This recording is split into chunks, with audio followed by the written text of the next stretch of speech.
Welcome to Everyone Loves Guitar, where we sit down and talk with interesting professional guitar players, uncover their stories, and discover what makes them tick. If you love guitar, music, and the backstory of people's lives, stick around. You're in the right place.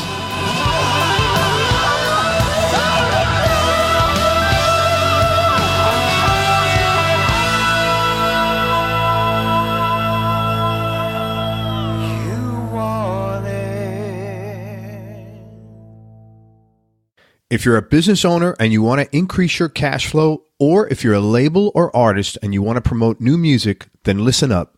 For information about advertising on Everyone Loves Guitar, including information on geographically targeted ads, go to everyonelovesguitar.com/advertise.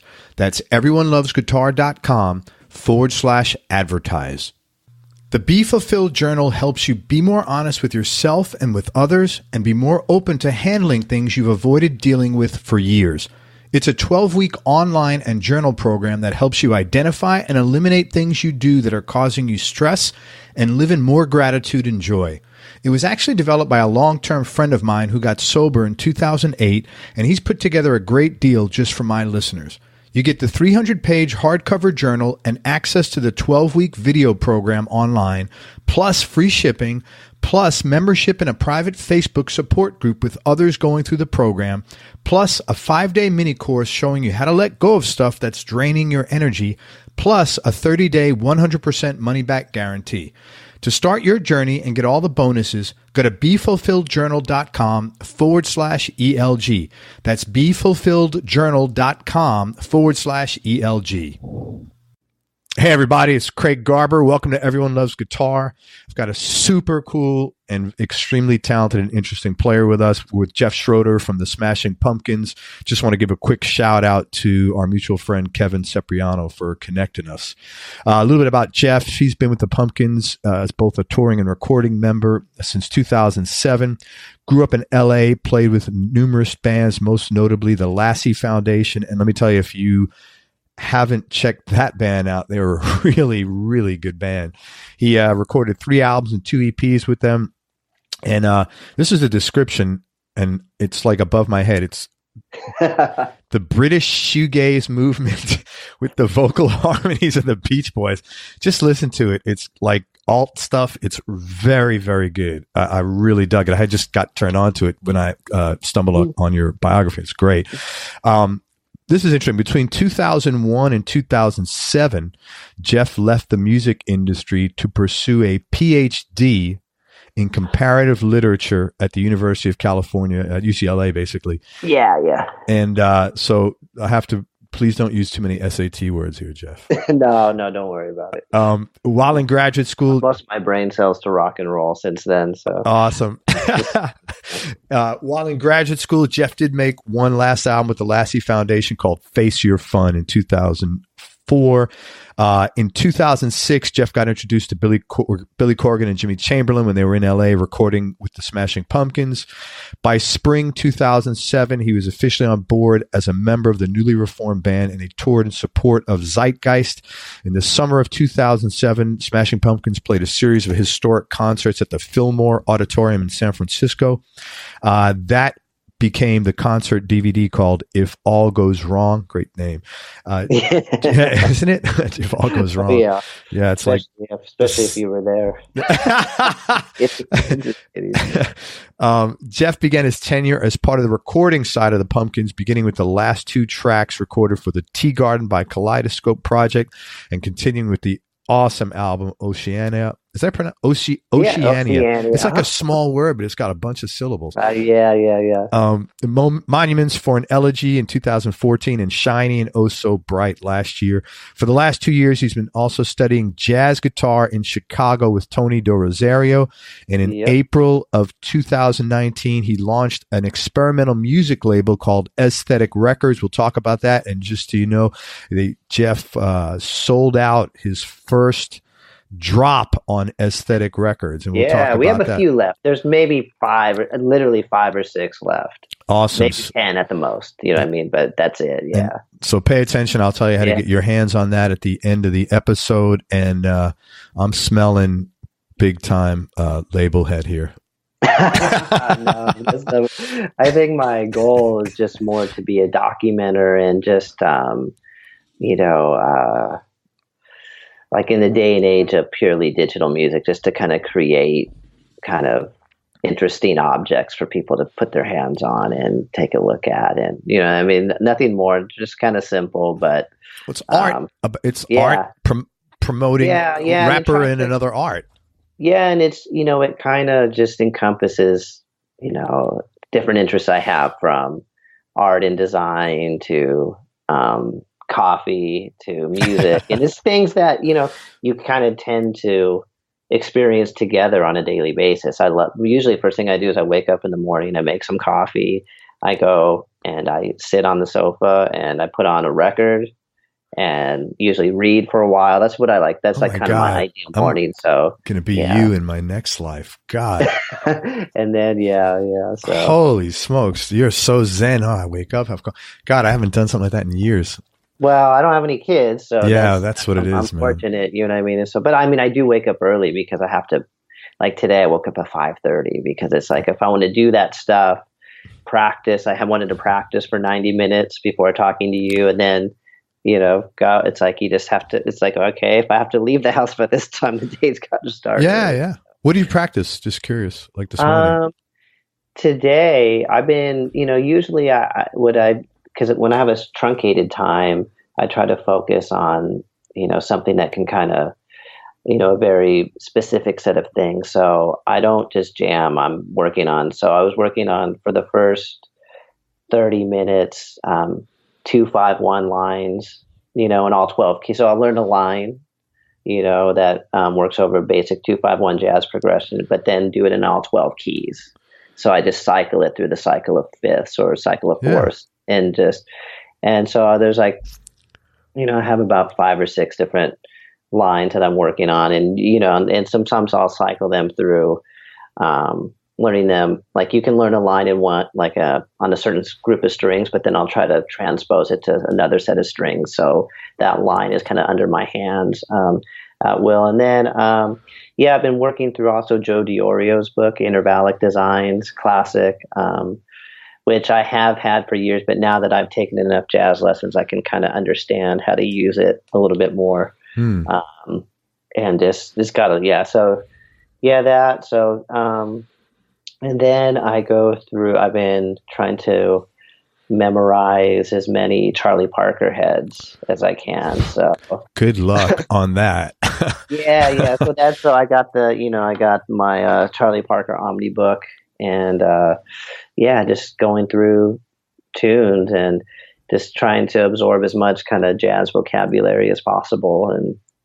And because if you haven't grown up playing it, it's like you can, you know, first you got to learn to hear it, but then to kind of feel the rhythm and the contour of the lines and stuff, it takes a long time to kind of, at least for me, because, you know. For anybody, you can't just sit there and crank that out. Yeah, I'm not a spring chicken anymore. So, you know. Nobody could. It's the intricate stuff you're doing. Yeah, right? And you know, it really, you know, learning a new genre of music, you know, it really taught me the kind of the limitations I had of fretboard knowledge. I really, you know, to really learn things, because, you know, in jazz, you're not playing in E and A. Yeah. It's like keys are shifting constantly, and you end up playing because it's really not a guitar-centric music. It's really a horn-centric music. So you're playing in B flat, E flat, you know, these keys that are not normal to guitar players. So, and then just obviously the kind of the extended harmony of the music is, you know, to really know like where all the major chord tones are, you know, roots, thirds, fifths, sevenths, ninths, 11s, 13s, so, you know, but then sharp fives and flat fives and fours, and, you know, and be able to kind of have command over it. It's a daunting task. And, so it's slowly, you know, I honestly was very naive in my undertaking of it. I was like, well, I've always kind of liked this kind of music, and I've been playing rock my whole life, and sort of thing like, what can I do to expand my musical knowledge, you know? And then, so I was like, I'll take some jazz lessons. I thought, I'll learn a couple licks, can sound like Nels Klein, or some sound outside and all this kind of stuff. And oh man, did I have no idea what I was getting myself into. But at some point I made a commitment to, like, I was interested enough to where I made a commitment to not only trying to learn how to play the music, but also, to learn how to play, you really got to start listening to the stuff and educating myself about the music and the history of the music. So it's been quite an undertaking. And I realized, like, then once my teacher knew that I was going to stick around, he was like, yeah, like, it's really going to take you probably 4 or 5 years before you can even really play, because it's a conversational music. It's not like you go and you learn something and play it note for note, and you go to a jazz club and you're going to play some Joe Pass song note for note. People would look at you like, what the fuck are you doing? You know what I mean? So it's an improvisational music. You have to have enough vocabulary to have a conversation, and so that takes a while to develop that kind of skill set.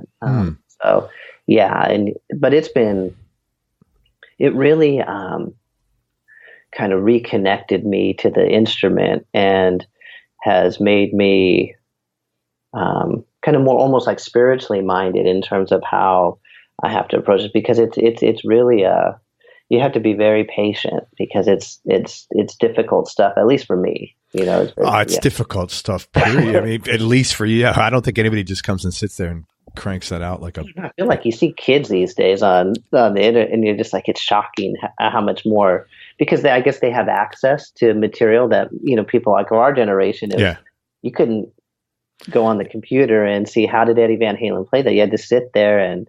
I remember the first time. Move the needle on the record for one note. I remember going the first time walking into a music store, in Orange County, where I grew up, and seeing the guy who eventually became my teacher play Eruption and Hot for Teacher and stuff, like note for note, like 3 feet in front of my face. And you're like, oh my God, that's how, I mean? Like, you just, you can see it on MTV and stuff. Sure. But to see someone right in front of your face do it, it was like, well, it was a revelation.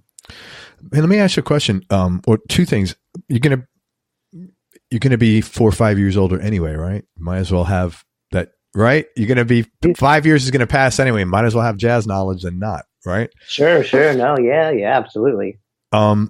You're super disciplined. Like you said, I made a commitment. Like, so I noticed you made a commitment to go back and get a PhD. You went back to school. You made a commitment to start this record label. You saw it through. Where'd you get that? Have you always been like that? And where'd you get that sense of discipline? I don't, what it is I think it's more of, I'm not interested in a lot of things, but what I do get interested in, I kind of become obsessed with. And so I didn't get a PhD in literature because of what it meant, like from a status point of view or anything like that. It was just, once I became introduced to that world of writing and literature and words, I just wanted to learn more about it. And so, wow! So it was a purely enjoyment, like just a curiosity of pursuing higher. I just was really interested in what I was learning, and it was. I grew up, and this is, we're actually touching on some of the questions that you had. I grew up in a very, what I realize now, lower middle class, blue collar type of family, where it was not an artistic household by any imagination, not in a bad way, but it is what it is. We didn't sit around talking about Marcel Duchamp at dinner. You know what I mean? We weren't, we didn't go to museums, and, I didn't. And so once I became exposed to that type of stuff, it was really transformative to me as a kind of in terms of building my own personality and defining my personal relationship to the world I was living in and becoming exposed to. And so it wasn't a matter of, oh, this is something that was good for me. It was something that I was hungry for. So, yeah. So let me ask you this: when you come, because I came from exact same type of family, it's status or whatever, economically or positional wise, we weren't talking about anything at the table. Just how miserable my dad was, and that wasn't really that wasn't a conversation I enjoyed. But did you find it difficult or out of place of sorts as you sort of moved through a greater intellectual and financial capacity from where you came from? Did you ever at times feel like a fish out of water? And like, because there was this book, because I always did, and I read a book many years ago called Limbo. It was written by this guy, actually grew up in Brooklyn, same, his dad was like a bricklayer or something. And he became a journalist, and he said he always felt like he was in limbo, like, because when you come from that sort of background, those people don't necessarily encourage and support pursuit of leaving that either intellectually or financially. But this new group of people that you're sort of joining, you don't really feel comfortable there either, because it's not like a natural thing for you. So he wrote this book about limbo because he always felt like it was in limbo. He wasn't part of the old guys. They didn't want him, and the new guys didn't want him. So I was curious if you had any of that. I wouldn't. I definitely do empathize with that feeling, because yes, once you go and you go on a different trajectory than from where you came from, it does, for better or for worse, place some distance around you, because it's just a matter of exposure. And right. And but my parents were always very encouraging. I think that they weren't. That's great. They didn't try to hold me back. They were excited about those things. Okay. Even though they couldn't really understand what I was doing or why, but they were, always extremely supportive. But it was interesting, even like for me, because I went to very working class state school for my undergrad, California State University, which is kind of like a tier below the University of California system. And, when I got into the doctorate program in comparative literature at UCLA, I was, a lot of my colleagues that were coming in were, Yale graduates, Harvard graduates, and they had, lived a life and, that totally foreign to anything you've. Yeah. And so, and it wasn't that they were not accepting. I think that they, the great thing is, I think my kind of intellectual chops were able to, I could hold my own. Sure. But it was definitely, at first it took some adjusting, and you realize like, hey, like, these people don't understand like where I'm coming from on a personal basis as much. But and it really is, an interesting dynamic. And I think like, the metaphor being in limbo, I think is a very powerful way to describe it, because it's not a situation where, when you come and you meet people, and it's not, that have grown up in kind of a certain type of class privilege or economic privilege, and then, educational privilege as well. Sure. Sometimes you don't realize that the rest of the world, wasn't exposed to things in the same way, But it's interesting because, like, for me, the way that I got into all this stuff in the first place was really through music. Is because I was obsessed with music and rock bands, and, in the early 90s, it was really kind of a, late 80s, early 90s, there was kind of this kind of emerging alternative music scene. And so, I had friends that I had met right after high school and whatnot that were, that would be like, oh, if you, we had similar musical interests, but then be like, oh, have you read, Jack Kerouac? Oh, okay. The guy poster you have him, Bukowski. And, and that kind of just then opened up. And then I started, obviously if you listen to bands like Sonic Youth, they were always referencing artists and filmmakers and poets. And so that's really kind of what opened the portal to all that stuff. So I got into it from a very organic type of street level way, not in any kind of institutional way other than like a musical institution. Yeah. That's really cool. Yeah. It's interesting because when you were talking about, these people came from Harvard and Yale, I thought of Bukowski because he's the kind of guy that unless you came from that, I could see why he was put down a lot, because you're not going to understand. You've got to have some of that in your DNA to understand and feel what he's writing. I think so anyway. Well, yeah. And, and his number one, his style, his aesthetics were not the kind of totally unconventional. If you think of like, people that I, like very much, like a poet like John Ashbery or something that, this kind of very academic, linguistic based poetry that was kind of popular when Bukowski started coming out. He was coming at it from a completely different angle. So not only just the aesthetics, but, kind of the politics of his aesthetics. And then his view on life was not an upper class DJ. Not at all. No. Yeah. And, so I think it rubbed people the wrong way, but I think if you look at poetry from like a bigger vantage point, I don't think, someone like Bukowski is much different than someone like Baudelaire or something, just kind of writing his context. Yeah.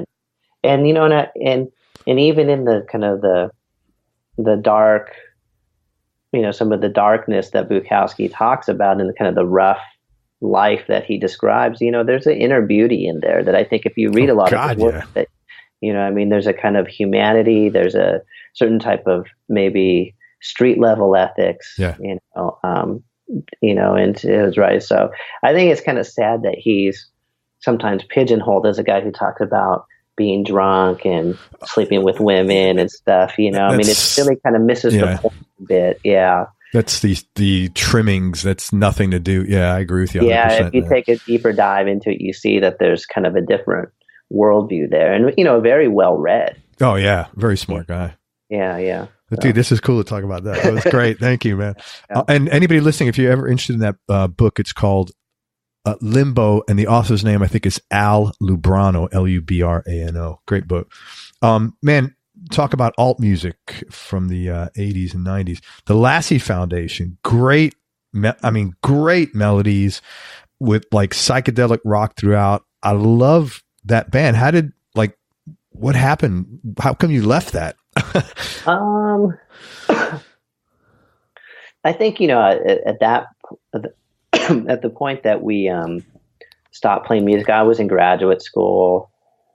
The band wasn't making any money anymore. We'd kind of, LA, we had some interest here and there, but we were never able to really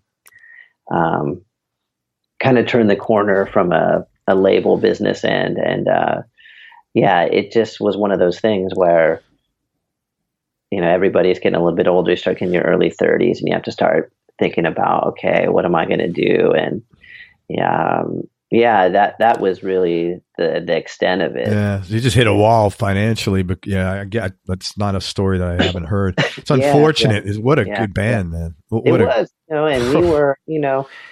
were, looking back at it now, I realize, man, had we done this, and this, we probably could have. I think we had a lot of potential, but we didn't know what we were doing. We were just. Who does?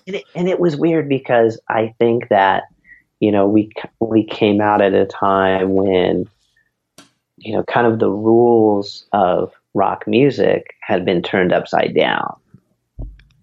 Post, Nirvana had this kind of explosion of alternative and indie music where, technical proficiency versus, feel and all these things were kind of matched against each other where you could play sloppy and out of tune and all those things. And, it was very exciting for a while, but then it really kind of, before we knew it, it had kind of transitioned back into, what it always was. And then by the 2000s, music had become, quite different. And we just didn't make the transition. And it is what it is. Yeah, totally. I'm very proud of a lot of the work, but it was, and in a way that you can't really replicate like those people because we were young together and kind of grew up. Oh yeah. Together. You have a bond that, not to say that the bond that we have in the Smashing Pumpkins is any better or worse, but it's just different because those are some of my closest friends in life. I joined the Smashing Pumpkins at 33. They were already, you know, I mean, Sure. It's a different.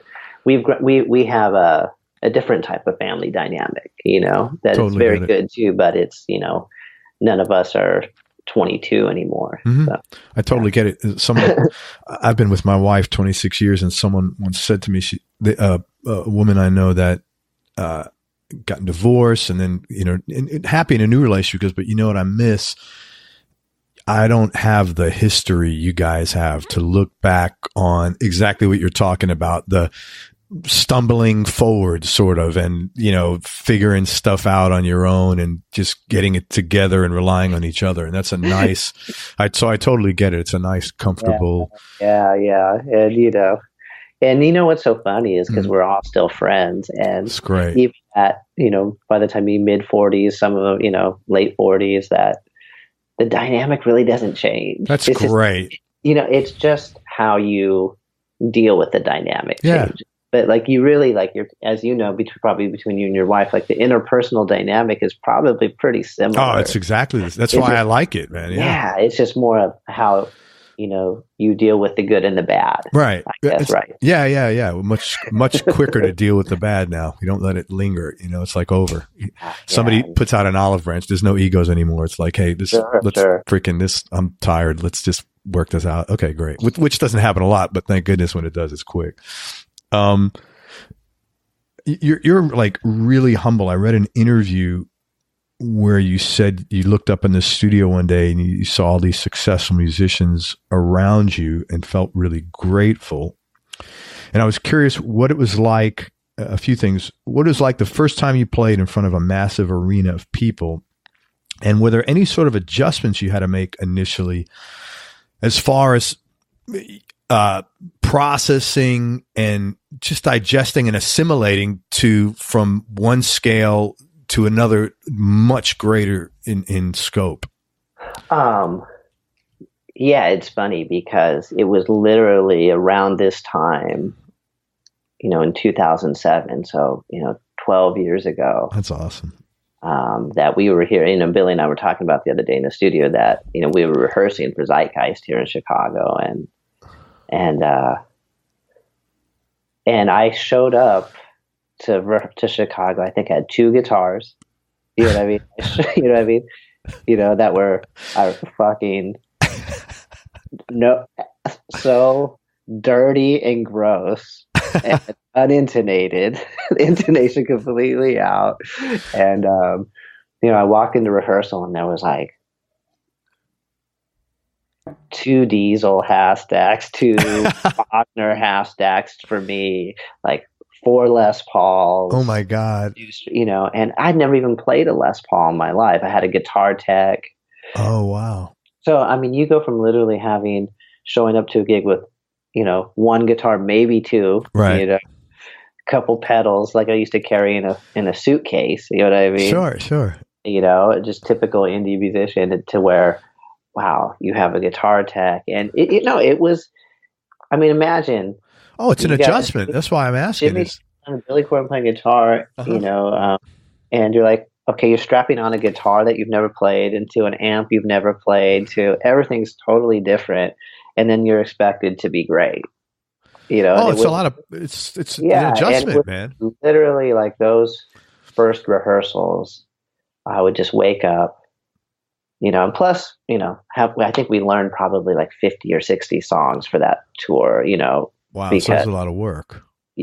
Yeah, and I just remember I would just, you know, I was working like 10 or 12-hour days, just playing guitar all day long, and that's just to get to 0, you know, right. You know, just to get to where you can fulfill the obligations of the gig, not even exceed the expectations, but, you know, but I think that the only thing that saved me, because it was hard. I mean, it was hard. It was brutal. It was, you know, a level of expectation that I had never experienced, you know, but I think, you know, the one thing that I can say in hindsight is I was willing to put in the work.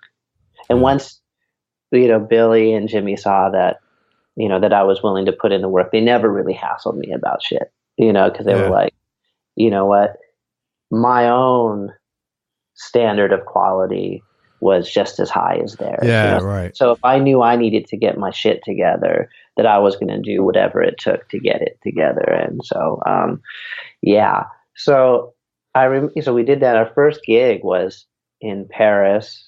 That was like, that's funny. My first gig was in Paris. The Tompkins was, and it was like a theater show, kind of a warm up, not a warm up show. It was like a 3,000 seat theater kind of place. Sure. And then, like 2 days later, I think we played Rock im Ring or Rock im Park, one of those, and that was like 70,000 people. So you have to realize after the first, you're talking like 3 or 4 days later, and then even within that month, we played there was that concert Live Earth, which was at a stadium in Jack Murphy Stadium. So played all these huge festivals in Europe, and my biggest regret is that I was so nervous and just so freaked out. Like, I mean, imagine never playing stages that big. The sound is totally different. Oh yeah. Playing in front of that many people, that I was just so nervous and focused on not making, horrible, egregious mistakes that I didn't really enjoy the experience in the way that I would now. So now that, I've had a few shows under my belt, I really appreciate those things, because you never know when you're going to, when the last time you're going to play that festival. The music industry is brutal. Things can change on a dime. And so you really got to value every experience. And so I'm really excited that this summer we're actually going back and playing a lot of those festivals. So you get a redo. Yeah. That's yeah. really cool. So, and it's, I'm really proud of the fact that I stayed in the game long enough to be able to have another trip around the festival circuit. We should be, man. That's a big accomplishment. You're stepping up like that. It's a big time to, separate the men from the boys, man. Yeah, but it's funny because, most bands, if you're in a band and you start off as a club band and then you start playing bigger shows, you kind of ease into playing big shows. Right. That's what I'm saying. Like, you're literally playing clubs. So then, like, wow, like you're in front of, 50, 60, 70,000 people at these festivals. And with, when you play a festival, there's no sound check. Oh, I didn't know that. There's no, holy crap. So you have literally no basis of adjustment. You just walk on stage and there you go. I didn't know. How come there's no sound check? Well, because the festival's running all day long. There's no time to do it. Like so the day before, they don't? Well, no, because, those festivals are usually like Thursday, Friday, Saturday, Sunday. So they do have a sound check for the crew. It's at 5 a.m, 3 a.m. So the band, like, we never show up to those. Yeah. Because, so you just. Wow. So it was baptism by fire, man. It really is. It really is. And now you just learn how to, like, I realize now that, like, practice and preparedness is much different for me now than it used to be, because, like, what I'm, the stuff that I'm doing in my personal practice is, and this is no offense to the complexity of the Smashing Pumpkins music, but it is that, the stuff that I do in my personal practice is much more difficult than of course. I don't need the stuff that I don't need to. The stuff I'm practicing, is different. But what it does do is it increases, because now, for me, playing Smashing Pumpkins music well isn't just about, can I play the songs without blowing changes? It's more like, okay, what's the interpretive level? Right. Play. And so that's where that other level of practice comes in. That's where that, if I'm really kind of connected to my instrument, it means even if I'm playing like a quote unquote simple line, you're going to play it with an expressiveness that shows kind of an elevated sense of preparedness. And I think that's kind of the difference for me now is being prepared, is how much I've been doing kind of in, my personal practice. Well, and it's great that this renewed interest in jazz has given you a renewed interest in your instrument as well. That's really, it's like a second wind. After doing something so many years, that's got to be really nice. Well, yeah, because it's so interesting, like what you realize become super important elements in what make you sound better. It's not, because I grew up listening to a lot of hard rock, heavy metal, I was always interested in having like a certain level of guitar technique, and in jazz, obviously, there are players that have insane, crazy technique, especially nowadays. You know what I mean? People like Ben Monder and Kurt Rosenwinkel and Lage Lund and Jonathan Kreisberg do insane things on the instrument,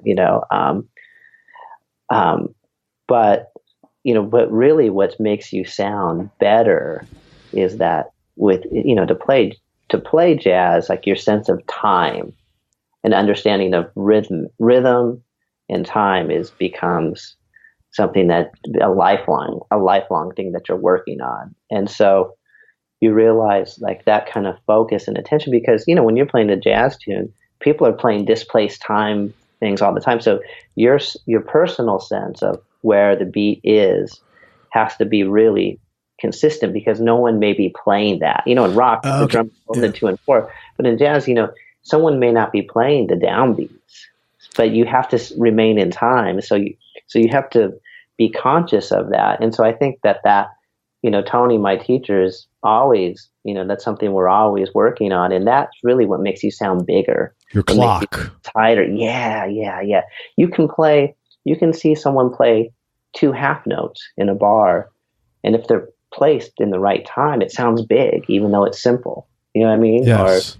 And so I think that that's been a huge benefit of kind of going down that line, rather than obviously some of the harmonic things that you learn. Okay, I can play this series of notes over this chord and kind of defamiliarize this chord if I land on this note, and those kind of things that you do learn too as well. But it's really, you realize the importance of time. Dude, it's so cool to see your enthusiasm about. It's like you're like 14 again. Yeah, it's very cool. Yeah. Hey, what's some stories most exciting and most without like getting gossipy or anything, most exciting and most unusual experiences you've had since you've been with the Pumpkins? Yeah, it's so funny because that's an interesting question. Some of the most, since this is all, I could talk about a whole myriad of things, but since this is kind of, I think for this audience, a guitar centric listener base, yes, the fact, all the different guitar players I've been able to meet because of the band, so from people like the usual people that you would expect, like Johnny Marr or, oh wow, I love that guy. But for me personally, like being able to hang out and meet like Warren DeMartini, play with George Lynch. We had George Lynch play with us one time. Eddie Van Halen came to a show and, hung out with Billy and I for like an hour. And, and then I actually got to go to 5150. He invited me, to visit his house, so Uli John Roth has become a good friend of the band. I was a huge Scorpions fan. Those first 2 or 3 albums were my favorite Scorpions records. He did some really killer stuff, man. Oh, amazing. Yeah. And he's in his whole trip, I've heard spiritual side of it is he's a great, you should have him on the show. He's amazing. He's amazing. I'm trying to get him. I was sort of referred to him then, but if you know him better, I'll reach out. Great. I'd love to have him on. I have all that early school. It was just, and I know I've been told that he's different. Yeah, he's great. He's really someone I respect. That's when awesome. I really have, gone through kind of like the worst moments of being in the music industry. It's a tough business, and not every year is great. And I think that was kind of a question that you had. What to talk about. And kind of when I looked at players that I admired, what I really did during like the hardest years that I've had in it is I focus kind of on the music, on becoming a better musician, kind of from as pure standpoint as possible. And it always like helped me, come out on the other side of things, and so I can say, now, things are very stable, but I've had periods of my life, of doing this when, you know, you have like one good year and then you could have like a horrible year. Sure. And Yeah. makes you kind of question, should I give up this quest? Should I stick with it? But I found the only thing that's worked for me is I made more money. I became more secure in my job, in my work, is when I became a better musician. That's awesome. So that's been your solace when in the down. Yeah, because obviously, like you work in marketing and stuff. That's super important stuff too. But if you don't have a good product to market, you can only bullshit people for so long. You can't make chicken salad out of chicken shit. That's what I always say, man. Yeah. So, many people become focused on like, how do I make it? But I think, and that's a legitimate concern. But I've never lived my life that way, and I've been fortunate enough that I can pay every single one of my bills from playing the guitar. Most people will never be able to, get in that position because and I've been very fortunate, extremely lucky, and been surrounded by really good people. But my advice would always be that, is if you're a truly great musician, that's kind of the ground floor. That's the foundation you need to build the house on, and that doesn't necessarily mean a lot of technique. I think, someone like, Steve Vai talks about that. Some people only need very limited technique to say what they want to say. It doesn't mean they're not a great musician. They may be a very, very great musician. Yeah. That's, these are kind of relative terms, but I think, and I know, if you're working hard at your craft. Oh yeah. You can't bullshit yourself, man. Yeah. So I think, if you know that, then, you're in a good place. You're in a good place. Let me make a note. Vai's interview comes out Friday. I'm going to make sure I send a link to you. Oh yeah. He's one, he's one of my all-time inspirations, him and Satriani. I just really look at them as kind of the type of musicians that I would hope to model myself after, not in terms of stealing their sound or their licks or, but even that stuff too. I love, you could do worse. Yeah. But just kind of their careers and, and that's something that took me a long time to learn. And it's still something that I work on, every day, is that, those guys above and beyond like the triumphs and guitar technique, all those things, is that they first and foremost developed unique voices on the instrument. Very much. And that's what 30 years later, 35 years later keeps people going to see them, because there's no one else that can do what Steve Vai does. There's no one else that can do what Joe Satriani does. There's no one else that can sing and play the guitar like Billy Corrigan in the band I'm in. You know what I mean? Absolutely, yeah. And that's, something that took me a while to really understand that's what makes legends. It's not about whether you play difficult stuff or not. It's about being able to create a unique voice on whatever it is that you play, in this case, the guitar, and how that translates to an audience. I think that's what I feel that time and time again, audiences will pay to see. I agree with you, man. And then that in and of itself goes into a whole series of, you have to be okay with yourself and confident in yourself and exposing yourself to a world that's like, hey, this is how I am. This is how I hear music. This is how I hear the flow of notes. And, it's never been more difficult now, because you just have a whole world of the internet out there that wants to criticize what everybody does. And it's so silly. Oh man,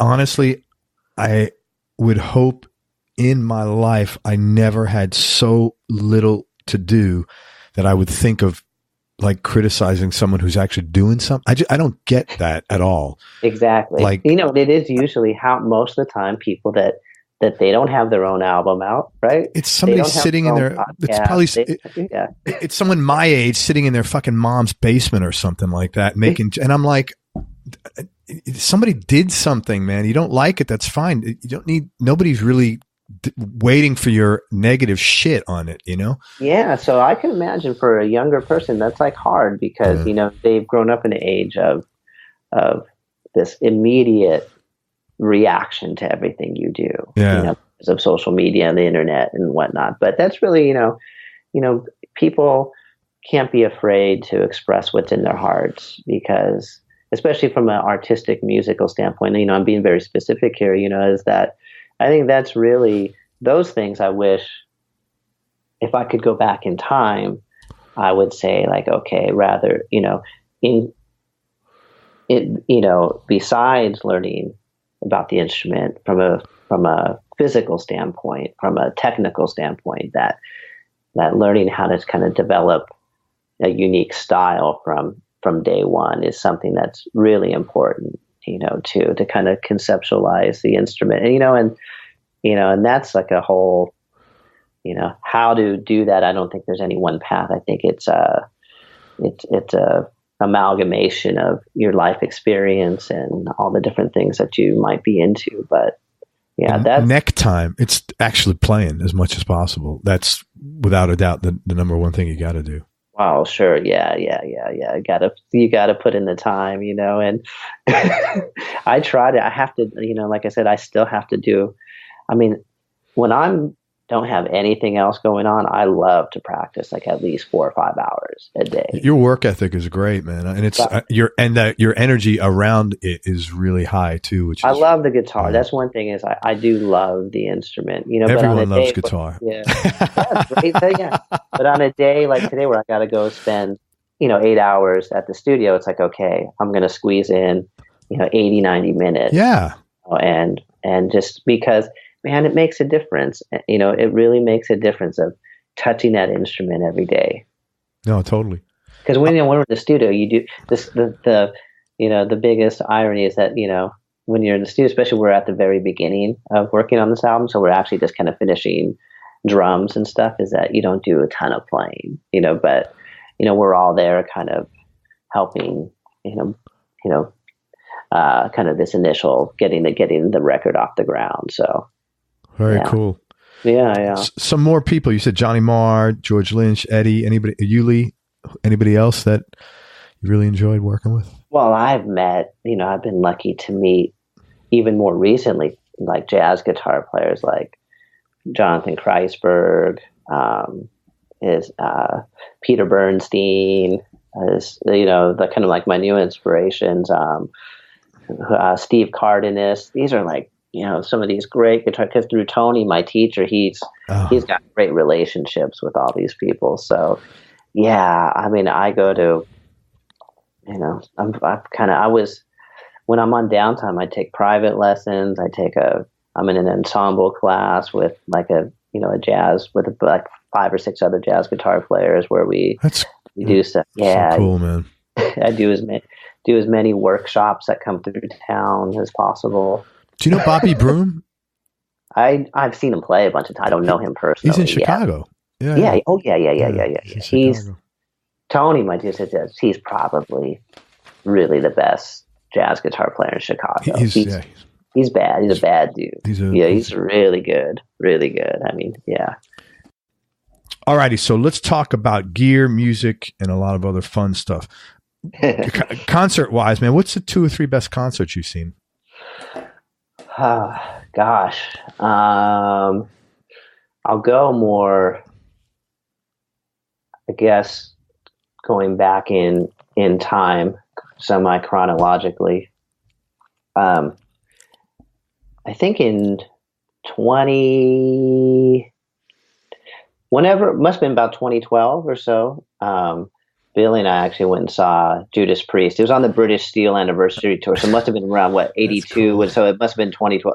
Yeah, somewhere around there in LA, and it was Whitesnake and Judas Priest, and Whitesnake was really good. I mean, Doug Aldrich was still playing with them, and Reb Beach, and it was. I mean, it was great. But Priest came out, and I mean, it really blew us away, and actually really changed kind of the way we started approaching guitar tones and whatnot, even in Pumpkins, because you could see there was a kind of an aggressiveness to the attack of the distortion profiles in Glenn and KK sound. And it was pretty interesting. We went, because the Pumpkins, and you could hear it between Whitesnake and Priest, as White had more of like the modern high saturation gain sound, which sounds great to a guitar player playing by yourself.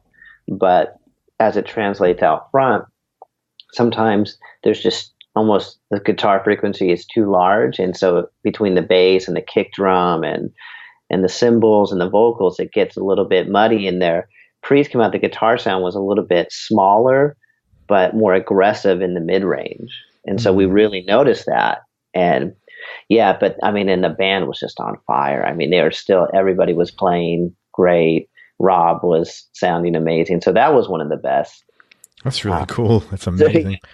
Concerts I've seen ever in my life, and that's, Priest 30 years. Career, more than 30 years. More than 30 years, yeah. It's like probably 35, yeah. And still playing at that high of a level. It was really cool. Second, I would say would be, actually saw Satriani more recent. I mean, I've seen him even just on the last G3 tour he did, but I also saw him on I think they called it the Surfing to, what was that? Anniversary. Okay, yeah. Surfing to Shockwave.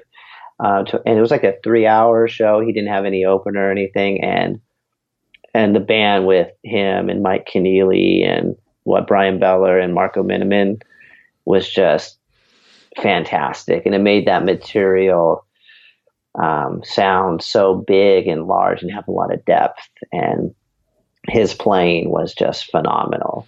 Where'd you see that? What was that, an arena? Oakland. No, yeah, Oakland, at the Fox Theater in Oakland. Yeah, I went with two of my super close friends, and we totally just, got really good seats and just went as strictly fans. I didn't ask to get, I could always usually get tickets and stuff, but we just went, we paid and just went and had like 10th row tickets. That's and just, great. It was unbelievable. Just loved every second of it. And as I've gotten older, people like Satriani and stuff who play such, when you really think about it, they play really strange music. It is, yeah. You used a good word for it earlier before we started recording. Idiosyncratic. Yes, music. idiosyncratic music, very much. And him and Vi and it may not be, a lot of people may, and especially coming from the alternative world, they have a very narrow mind of what alternative guitar playing actually truly is. That, sure. In the 90s, it became kind of codified within the culture at large. And so, if you picked up like a tab book or something on alternative music, it would have everything from Smashing Pumpkins, to Creed or something. You know right. what I mean? Yes. Or Bush and all these things. And, things that to me don't necessarily have the most progressive bent on guitar.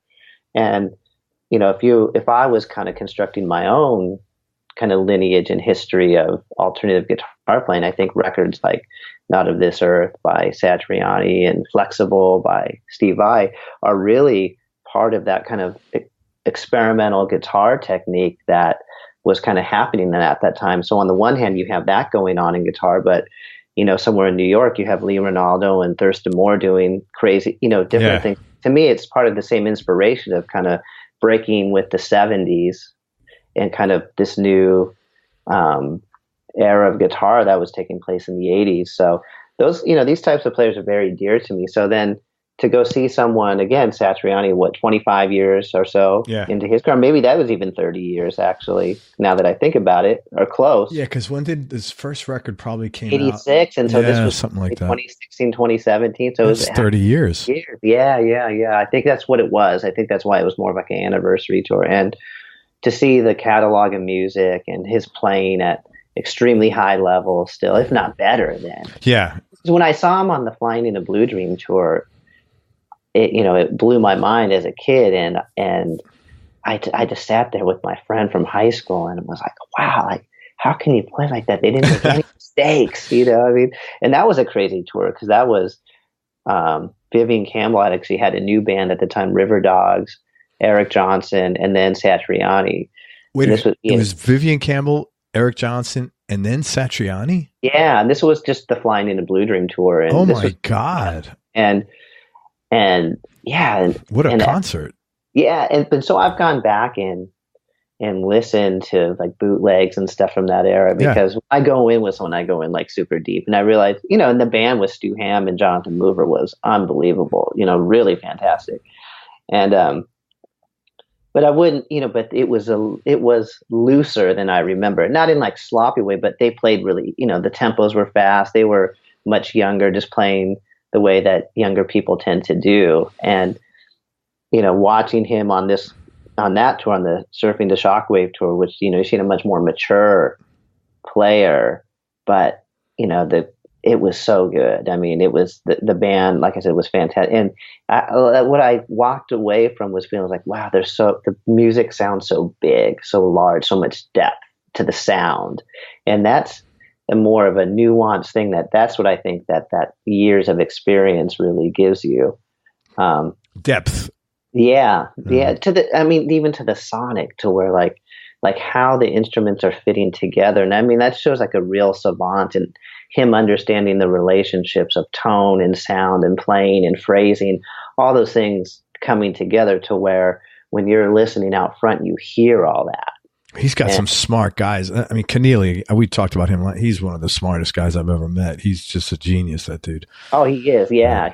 And you could tell, because they had one or two songs where they actually ended up trading leads, and you could see the joy in Satriani's face when they were playing together. It was cool. It was good. Yeah. And then I think one of the more recent shows I saw that really impacted me was I saw a couple years ago here in Chicago at a really small venue called Space. Bill Frisell. Wait a minute, that's don't tell me, that's Dave Spector's place, isn't it? Could be. I'm not sure who owns it, but Dave Spector. It's up in Evanston. It's just right outside of the city, right Dave by Spector. Western. Yeah. So I saw Bill Frisell and Thomas Morgan, the bass player, play duo, and it was, honestly, one of the most beautiful shows I've seen ever, and just blew my mind how even just two players could make so much sound. And and it was just, kind of for a variety of reasons, but just kind of where I was at in a personal way, in kind of learning more about music and different types of guitar playing, and then also just the intimacy of the show and everything. It was really beautiful. One of the best kind of 90 minutes of my life. That's awesome, man. That's Do you get recognized when you go out? Here and there. Yeah. Especially if it's a kind of more. But I tend to go to a lot of shows now that not a lot of Pumpkin fans. Right. I don't think too many Pumpkin fans are at the Bill Frisell show. It's interesting. It's interesting because people always ask me, like, because I'm playing the Smashing Pumpkins, they assume that all I listen to every day is Soundgarden, Nine Inch Nails. Oh my God, you're such a you're like so deep and so wide in and so I'm like, many I genres. don't really It's really listen funny. to any of that music, you know what I mean? And I never, it's not really. I still, of course, listen to a few things that I like from that era, but that was a long time ago. I listen to, I'm trying to be. You have to engage with music as you are as a person now. I want to grow. Hopefully what I listened to at 45 isn't what I was still listening to at 19. Sure. Well, as a professional, I think that's really important because you need to grow and you need to get other influences and up your game. And I know you're super competitive with yourself. So yeah. Well, and it's also just, you have to find music that relates to you where you're at in your life. Yeah, and, very true. I think that's just a big part of it. And, I think that's just kind of how I look at it. And of course it's funny because I either listened, I'm listening to so many things that I was never really listening to, or also going back and listening to things kind of to when I first started playing guitar or something like that. Yeah. Is it weird for you when you get recognized? Because you're so, you're basically. It can be jarring sometimes because 9 out of 10 days I'm just going through my life and buying groceries at the grocery store. You know what I mean? Right. But then when you go somewhere and all of a sudden you get recognized or something like that, it's kind of can jar you a little bit, because you're like, oh yeah, I forget that because to me I don't really think about how big the Smashing Pumpkins are, like how wide our audience is or anything like that. I'm just kind of like, hey, I'm just trying to play notes in time and make some nice and practice and stay healthy and feel good and all those kind of things. So I don't really worry about that. But so it's sometimes, like I said, it can be a little bit strange. Do people have expectations when they see you? Because like the average person walking around, I don't know. I think most people feel that celebrities have like super, like you don't have to go grocery shopping, or you don't have to like, shit, I got to go meet somebody. I'm rushed for time. Like you're normal, like everybody else. Then I'm sure that there's many that don't, but I kind of made a decision like early on when I joined the band that I wanted to remain self-sufficient. I didn't want to become reliant on like thinking I ever had to be that way because, I've seen how damaging it can be because, sometimes you go through stages where there is somebody to carry all your luggage for you and make you feel like, hey, you're a star. And then there are going to be times when those people aren't around, and so it can be jarring to the ego. And so I've just tried to I think we all, and I think, Steve I talked a lot about this, and we all have egos and we all have to kind of tame that sometimes and deal with that. But I've tried to just, as best I can, honestly, just remain focused on, if my main concern throughout the day is playing good, playing well, I think I feel much better than if I'm worrying about, that I got to go grocery shopping or something. I have no problem with any of that. Well, good. I think I've been fortunate. Most of the people I've spoken to are really very similar to that. I mean, I think you get to a certain age, you realize, this literally could be gone in a minute. And I think you're well served to be aware of that, not to live in fear of it, but just to know, hey, you know what? I need to be me because this thing that I'm, someone gets sick or, life happens, man. And that shit's gone in a second, in an instant, it's literally canceled. And that's real. Yeah, that's very real. That's so. Very real. Oh. Or, a new genre of music comes along that you're not expecting, and all of a sudden no one wants to hear you play anymore. That could happen. That happened with the grunge guys when everybody else was playing, and all the hair metal guys were like, nobody, literally nobody would take my calls. I've had guys tell me that they had 3 record labels bidding for them, and the next day that no one took their call. Absolutely. Yeah. It was real because that's, because I was on the other side of the fence. I was playing in I came up in that genre of music, and so I was of that new generation. And it was, and it's funny because I always laugh and I always think, man, if I was 3 or 4 years younger, I would have been on the Strip playing in a hair metal band. Absolutely. It might have been, I mean, it's just, I think there's no way I could have avoided it because I just loved that music was great. Yeah. It's all guitars. It was really cool. It's been fun because I think the Pumpkins, we've always been, a type of band that has embraced those players. Like that's why we've been able to play with George Lynch and Uli John Roth because, we don't we don't want to be held by those rules that say, hey, you can only like this guitar player, that type of guitar player. And we just like people who are great. And George Lynch was one of the best guitar players to ever walk on our stage. It was unbelievable. Yeah, you guys have the Pumpkins have done a great job of straddling a couple of different fences at the same time, yet not losing any of everybody you put on a record, it's the Smashing Pumpkins. But you guys have done a really good job of somehow managing to successfully play on multiple arenas at one, multiple.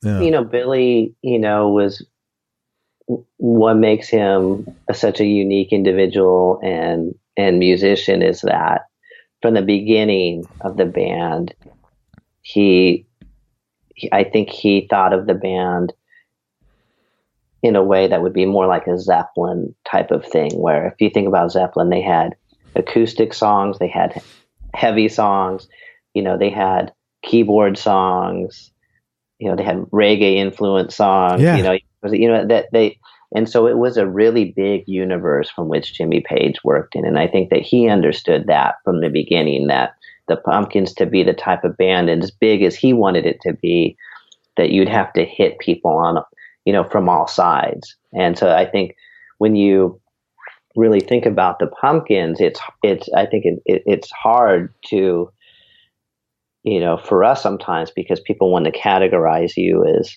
like, what shelf do you go? What bin do you go under this? Yeah. And so it's like the big fuzz guitar and all that kind of stuff, which is obviously a big element of the band. But when you really think about some of the biggest hits, like 1979, Tonight, Ava Adore, these are electronic songs. I mean, Billy's version of Landslide was an acoustic song that was really popular. So we see the band from all these different facets. We never really look at it as just one.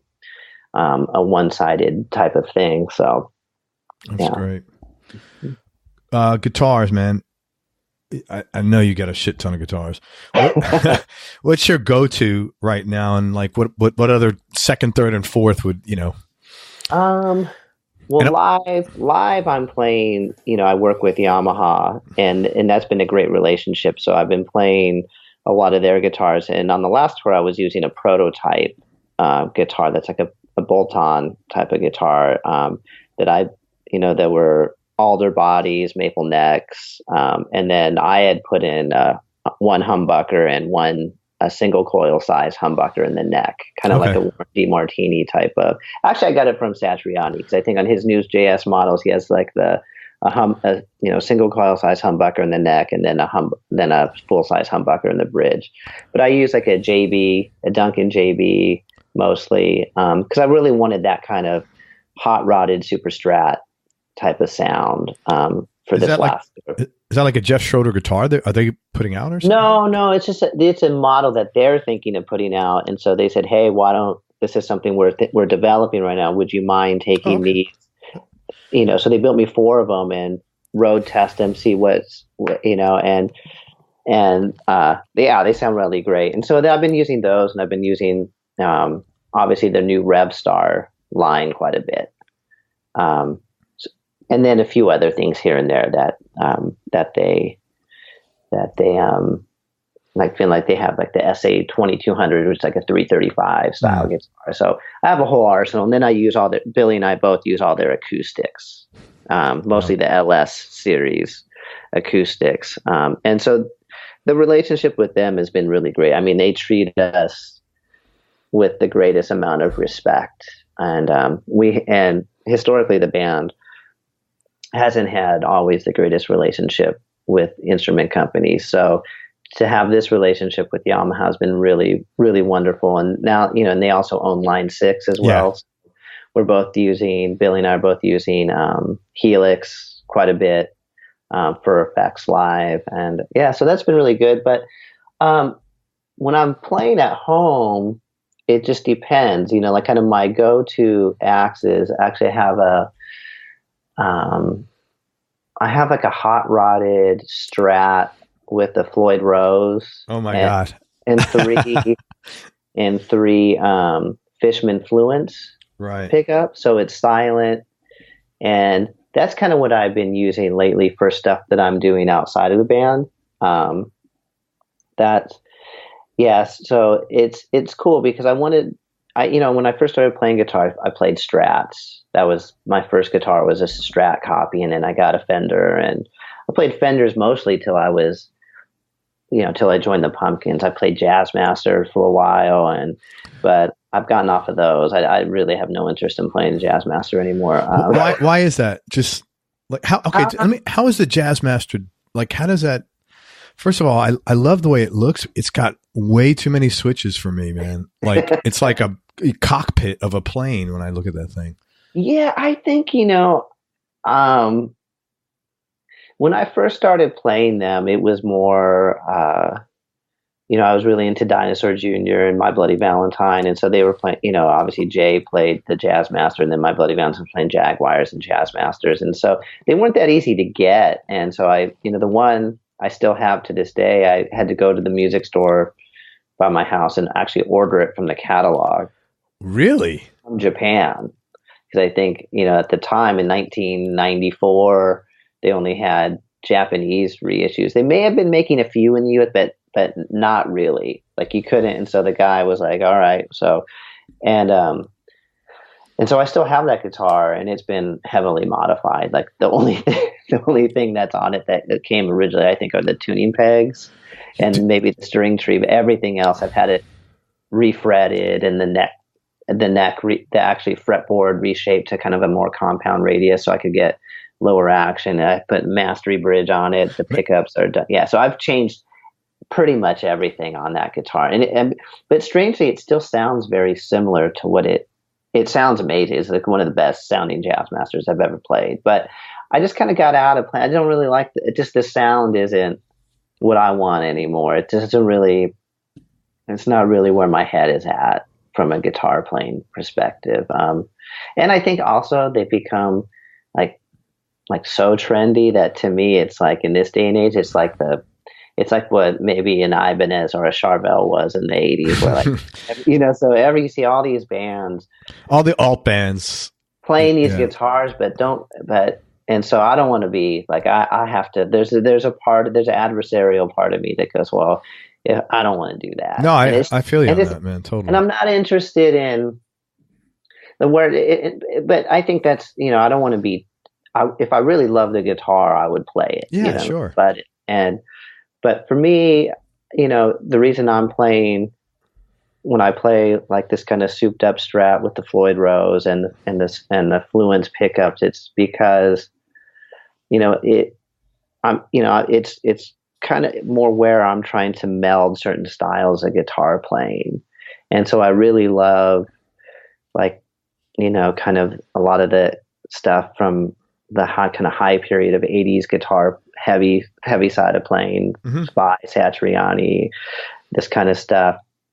And I like the Floyd Rose to be able to do like all like the whammy stuff and the tuning stability and being able to pull up, but then I like still having only 3 single coils, but since they're silent, you don't have to worry about any of the hum or the noise. And it kind of they have 2 modes, so it can get a little bit hotter. So it's interesting. It's weird. It's a totally unique sounding guitar because it doesn't sound like a Strat, but it sort of does. But it doesn't sound like like a souped up Strat. But I also have a Charvel too. Cool. I actually got it right here. Man. I got this green. Wow. Okay. So Charvel. let me describe it. It's like it's got one humbucker. It's a seafoam, like metallic seafoam green kind of green. Yeah, and I forget. I think this is called the SoCal. This is the SoCal, which is basically like a San Dimas type of Charvel. Floyd Rose, Maple Neck. And that's been all. And all my Floyds have been tricked out by Adam at FU Tone. I don't know if you know Adam. Do you know who Dave? Do you know Dave Amato from REO Speedwagon? He's a great player. He played with Nugent for a while. He like every guitar he has, he's got a Floyd Rose on. He's got his own Gibson, the Dave Amato model. It's got a Floyd Rose on it. He's so like loves the Floyd, man. So I love that. Yeah. So I do too. And it's really become a big bigger part of my personal playing. And that's got a really cool pickup in it. The Charvel has it's a rail hammer from Joe Naylor from Reverend, called Nico Grande, and it's a cool sound. Sounds really great. And then that's got a DiMarzio Satch track in the neck. And so I use basically the Fender with the Floyd, and then the Charvel for kind of what I do at home for recording. Because I've been working on a new musical project with a singer in LA that we don't have a name or anything yet. We're just kind of like 4 or 5 songs into putting stuff together. But those are mostly the guitars that I'm using.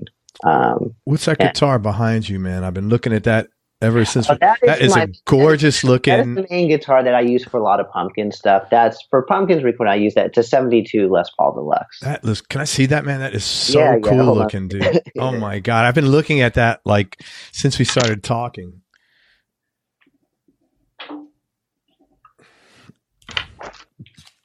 Yeah. So this is, that is so cool looking. Les Paul Deluxe. Wow. So mini humbuckers and, it's so beat up in such a nice way, man. Yeah. Whoever had it before, probably multiple people, but whoever, it obviously, people, they always say like, if you buy a vintage guitar, the ones that are beat up usually sound better because it means people actually played them. Yeah.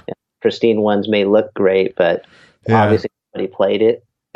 Well, you're going to get also from an economical, you're going to get so much more bang for your buck spending money on that. And something that's pristine. I mean, like, what are you going to do with that?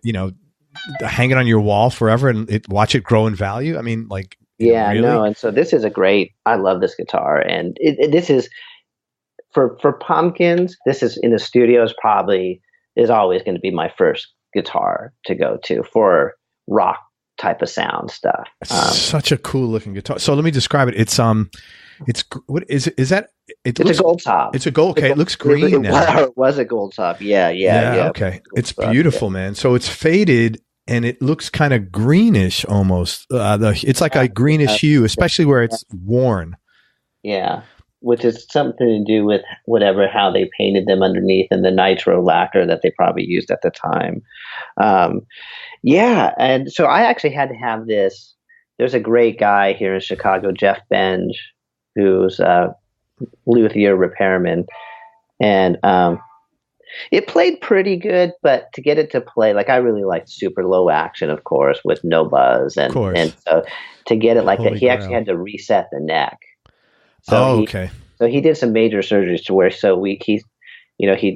what they have to do is pull out a fret. They drill a tiny hole, where basically where the neck joint kind of is. And they stuff a little tiny, like, it looks like a needle that you use to pump up a basketball. Yeah. And you put hot steam in there into the pot, to the neck joint, to where it basically heats up the glue that's in there. And then you can pull a neck out. Oh, wow. That's like surgery, man. It is surgery. It is, yeah. But he does it all the time on guitars because it just happens. You know what I mean? The woods changes, settles in. And then especially on Gibsons, it's a pretty sadly, it's a kind of a common. Yeah.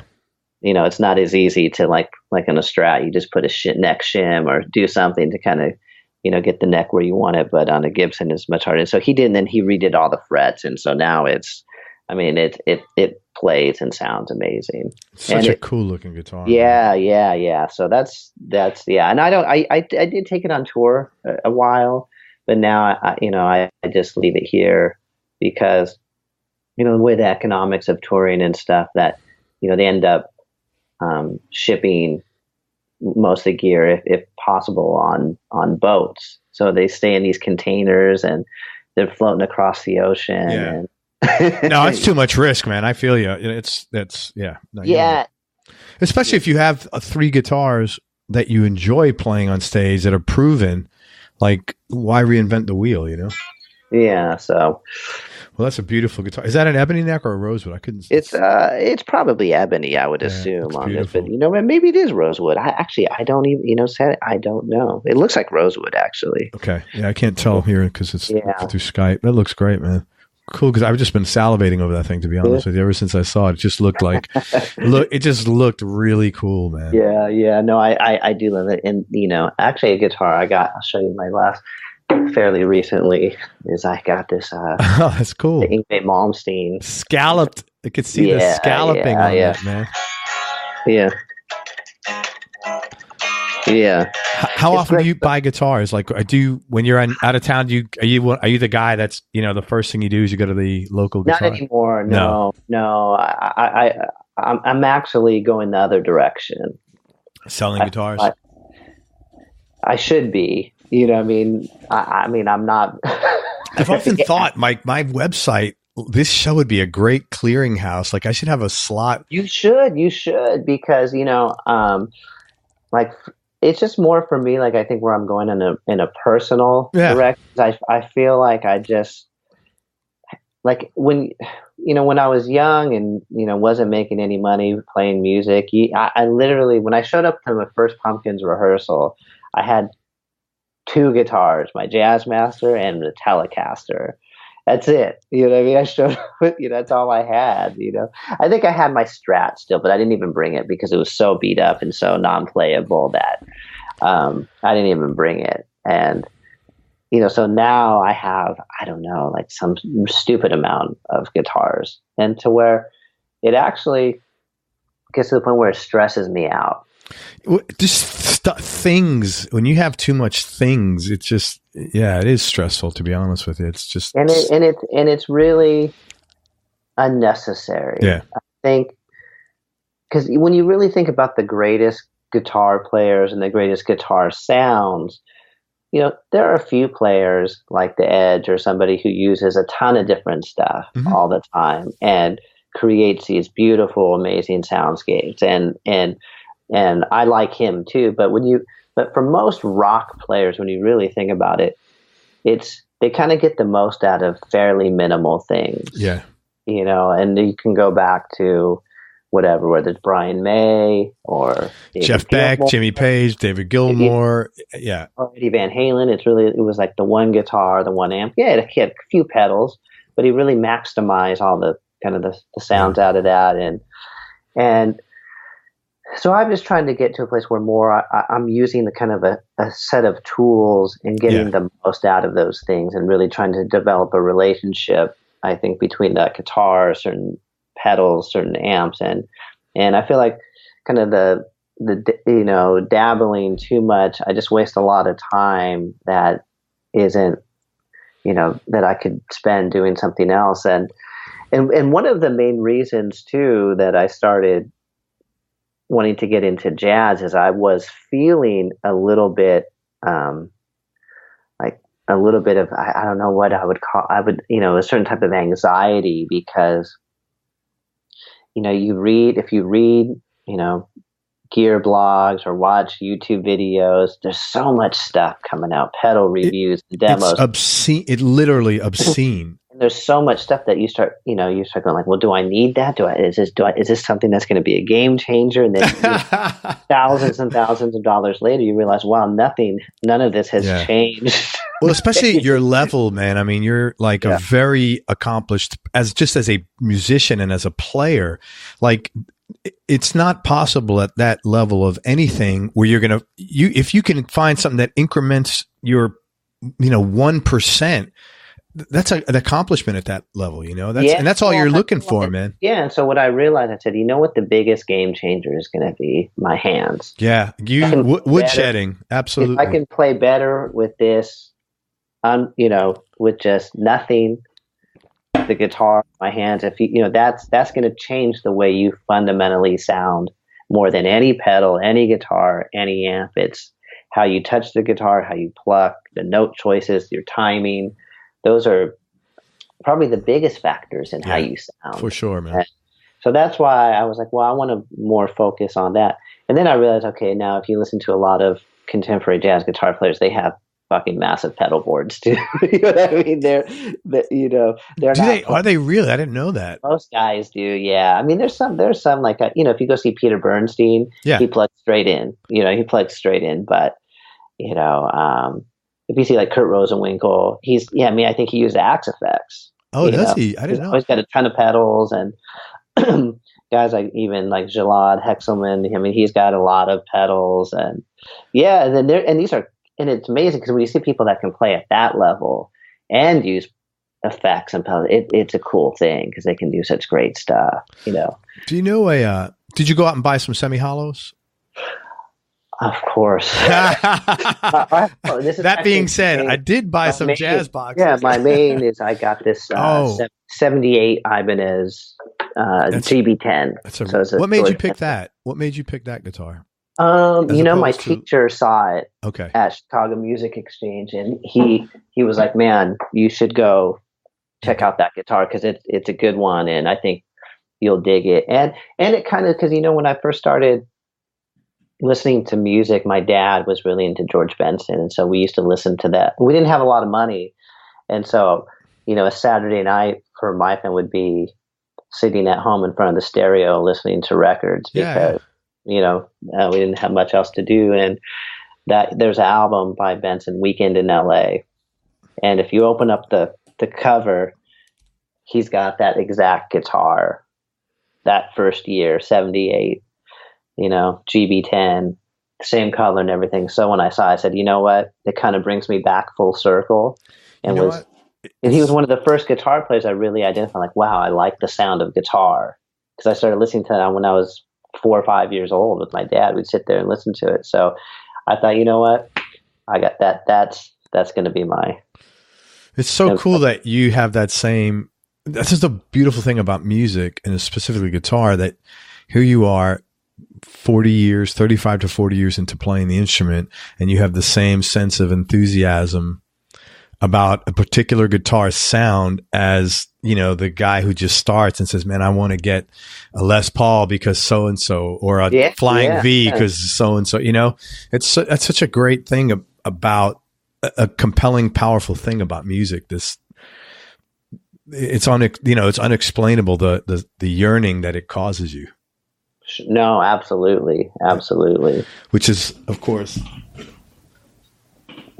this is why I bought this, because of Freddie King. Oh yeah, that's great. Yeah. I don't sound anything like him, unfortunately, but man, it's, you think you want to have a certain sound based on someone you hear. That nostalgia of hanging out and listening to the Benson albums is like that's in your DNA, man. And it's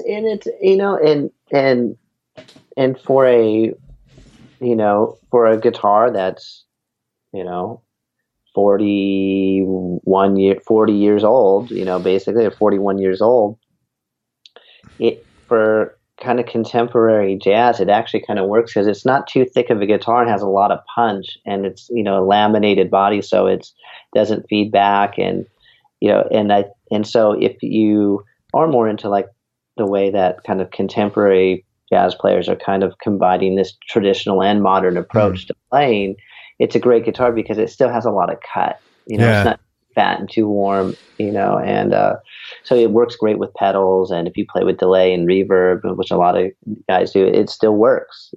So and the neck feels good. The neck is awesome. It's not. I mean, obviously, it's not like the RG 550 or something. It's not like the Wizard neck, but it's a great feeling neck. And on that guitar, it's like 13s with woundy, and it still feels really nice. That's cool. You ever heard of a jazz player? He's in New York, called Raleigh Micic, Micic. Check him out sometimes. I interviewed him a while back. Really, he's originally from Serbia, and it doesn't sound like Eastern European, but he's a really unique. He's very modern, contemporary, really good guy. Very accessible melodies, really good. Yeah. Oh, cool. All right. What's the best guitar and best amp you've ever owned or played? That's a tough question because it just depends. But I actually sold the best guitar I've ever owned was a Gibson Gold Top reissue 50. It was like it's like a 50s Gold Top reissue, but it had a really, really, really thick neck, like baseball bat type of neck, and the guitar was just explosive. And I used to play it live, and I used it a lot on records and stuff. But I don't know. I sold it to my Yamaha my Yamaha rep, who's a good friend of mine, and because he's like, oh, I love really big necks. And I said, well, you know what? I had gotten the 72 Deluxe, and I said, I'm kind of more into this one. I'll sell you my gold top, my other gold top. But for a Les Paul, it was just explosive and big and aggressive, and I really loved that guitar. But it just wasn't.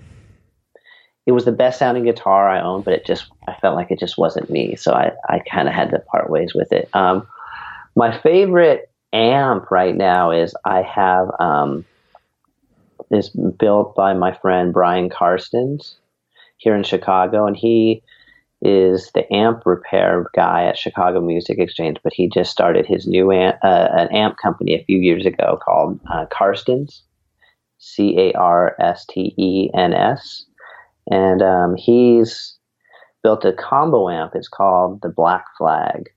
That's a great name. Yeah, it's 112 combo. I think it's 18 or 22 watts. It's kind of low wattage amp, and I guess in theory it's maybe it's kind of in like the Fender Vox type of territory because it has a kind of like a voicing switch that's kind of more of a British or American type of thing, but it doesn't really sound like either. And it's just like the most gorgeous sounding clean amp, clean to kind of broken up amp. You can really get that kind of Neil Young-y kind of cranked up type of sound. But I played recently 4 songs on Billy's new solo album he's coming out with that he recorded in Nashville. It's more of like kind of more of a country based type of record, not in like a new country, but like a very old style kind of thing. And I used that amp on it, and it just, it's just gorgeous. And so that's, to me, I love playing through that amp.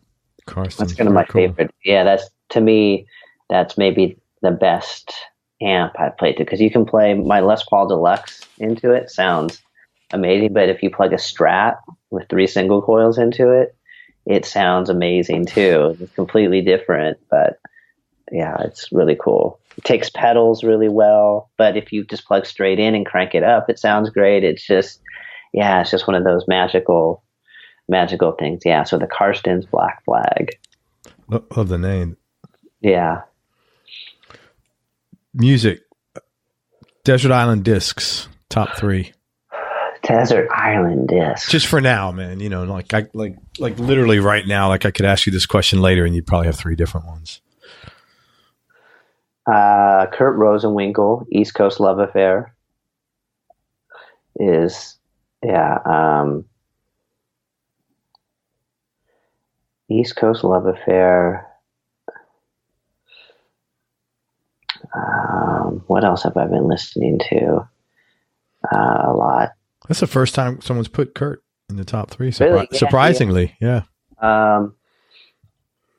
There's a band from LA in the 90s called Medicine, and Brad Lehner is the guitar player. So their album, The Buried Life, was a big influence on me, and I've just been listening to that record a ton lately. The Buried Life, that's a cool name too.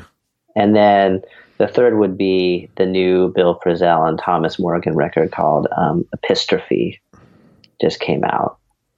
And it's a duo record. I think the first one was called Small Town, came out a couple years ago. And and so this was recorded, they're live, recorded at the Village Vanguard in New York. And cool. This is from the basically same set of shows. And then my honorary mention, because I can't do this. There's one last one. Man. A record I've been listening to a lot over the last few years that I'd have to take is Bright Size Life by Pat Metheny. That's been in this list a few times. Yeah, that is. I mean, because it's got not only is kind of he's been asked this question: was that the last record? Because it came out in '74, I think, which is the year I was born. Was that kind of the last record of the old era of jazz, or was it the first record of a new era? What And I think he answered. He said to him, maybe it was the last record of like a kind of a earlier era, because when you think about it, because even his music changed quite a bit after that. He went, but there's a really kind of a modern intervallic approach that he brought on that record that I think he maybe got from Joe DiOrio, who wrote that amazing book Intervallic Designs. Yeah, I think I mentioned that last time. Yeah. And Joe DiOrio is he is an amazing guitar player still. But that record with Bob Moses on drums and then of course Jocko on bass, that's just a lethal combination of musicians, and it's just a beautiful record, and the songwriting is top notch. And I think even the choice of the Ornette Coleman cover, the song that they do on there is, I think really speaks a lot. And, kind of the story behind that record too is I think, he said that it really wasn't very popular when it came out. I think it's only sold a few thousand copies when Bright Size Life came out in the mid 70s, but I think recently it's now in the Smithsonian as one of the most important jazz records of all time. Well, I've had a lot of guys mention that record.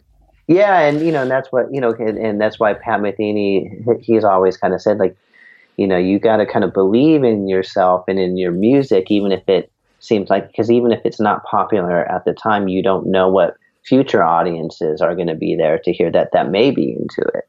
Because I think that was his experience with that record. Yeah. Very cool, man. Thank you. Mm-hmm. Very eclectic. That's a pretty wide range of choices here, man. Yeah, I had to put in one. Yeah, that Medicine record is very abrasive and noisy. I circled that. I'm going to check that one out. Yeah, that was actually a huge. People always say with the Lassie Foundation, my old band, that you guys are into My Bloody Valentine, but we were actually more into Medicine, this band, than my. I mean, we did love My Bloody Valentine too. Don't get me wrong, but Medicine was something that we were into, and a lot. I'm going to check that out. Yeah. Jeff, best decision you ever made? Tough question. I think, best decision, that's, at least I'll just answer because that's too hard to answer from like a life perspective. But I think from a musical standpoint, best it was to reinvest my dedication to practicing. Which is part of the process you're going through right now, is what you're talking about. Yeah. Over the last year, I really rededicated myself to the guitar in a way that I think,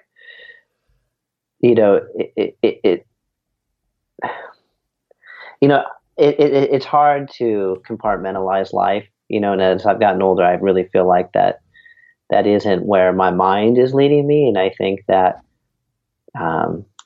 thinking of a more holistic approach to being a musician is kind of where I've come. And so I think that however you want to enter that sphere, whether it's through practicing or meditation, eating habits, lifestyle choices, I think that, all those things really factor into development as a musician. So to me, like, I feel more centered as a human when I practice consistently, because I think it's something about the discipline, the solitude of it, because, even though that's difficult sometimes to spend hours of the day by yourself, listening to the click of a metronome or whatever, such, like. No, but it's a tremendous sense of accomplishment. But it's, and if you kind of look at it and you go, well, what are you doing with it? You're like, well, I spend 3 hours a day working on alternate picking or something. Like in big scheme of things, you'd be like, why would you do that? But if you're a musician or you're a guitar player, it really is. It's like syntax or something. It's learning to speak a language. It's a tool that you can use to express yourself, and that really does factor into when people hear you play. They hear those things, and then that then feeds into the business of being a musician, because the better you play, the more people are probably going to want to listen to you. Yeah. And and if you're able to express yourself in a more unique way, which is what people ultimately want to hear, is they want to hear you say something that they're not hearing from everybody else. Sure. I mean, working on technique and all those things. So that's why I find it to be such an integral part of kind of my identity now as a musician, is to really think about it in those terms. And it's hard sometimes. Like right now, we're working on a new Pumpkins album, and so I don't get to practice as much as I normally would, and that's hard. So that's why I sometimes wake up at 5:36 so I can have time to eat, have breakfast, and then get into kind of my practice routine for 2 hours, maybe 90 minutes before I have to drive up and go and do work in the studio. So yeah, it's I think that's been the biggest, most important kind of decision I've made over the last few years. I always kind of practice, but not in a regimented, serious way. Do you know Jim Campolongo? No, I'm not familiar. He's a guy in New York City. He's got, your habits are very similar to his. He's up every day, 4:30, and he's a brilliant player. I can't do that early. But but still, it's early. 5 o'clock, 5:30 is early, man. I mean, he's an hour early, but what was really weird, this is the first time I get an email, or the second time, and I'm talking to him. I said, Jim, let me ask you a question, man. Your email came in at 4:30. You don't strike me as a guy that's just coming in at 4:30. He goes, no, I get up that time, blow out my email, and I practice for 2 or 3 hours. That's what, he's just, you're very deliberate, intentional, very disciplined. He's similar in character to that. Yeah. I just found that it works for me. I found that it's even like it helps me become a kinder human being, because if I get that out of the way, I don't feel the stress or the anxiety about, like, I'm not doing what I should be doing. It's more like the idea that the universe seems to kind of line up just a little bit better if I'm doing that. Totally get it, man. Can I push you a little bit to ask you best decision you ever made outside of music? Because you skirted that really quick, so that's why I want to. That's why I want to circle back to it.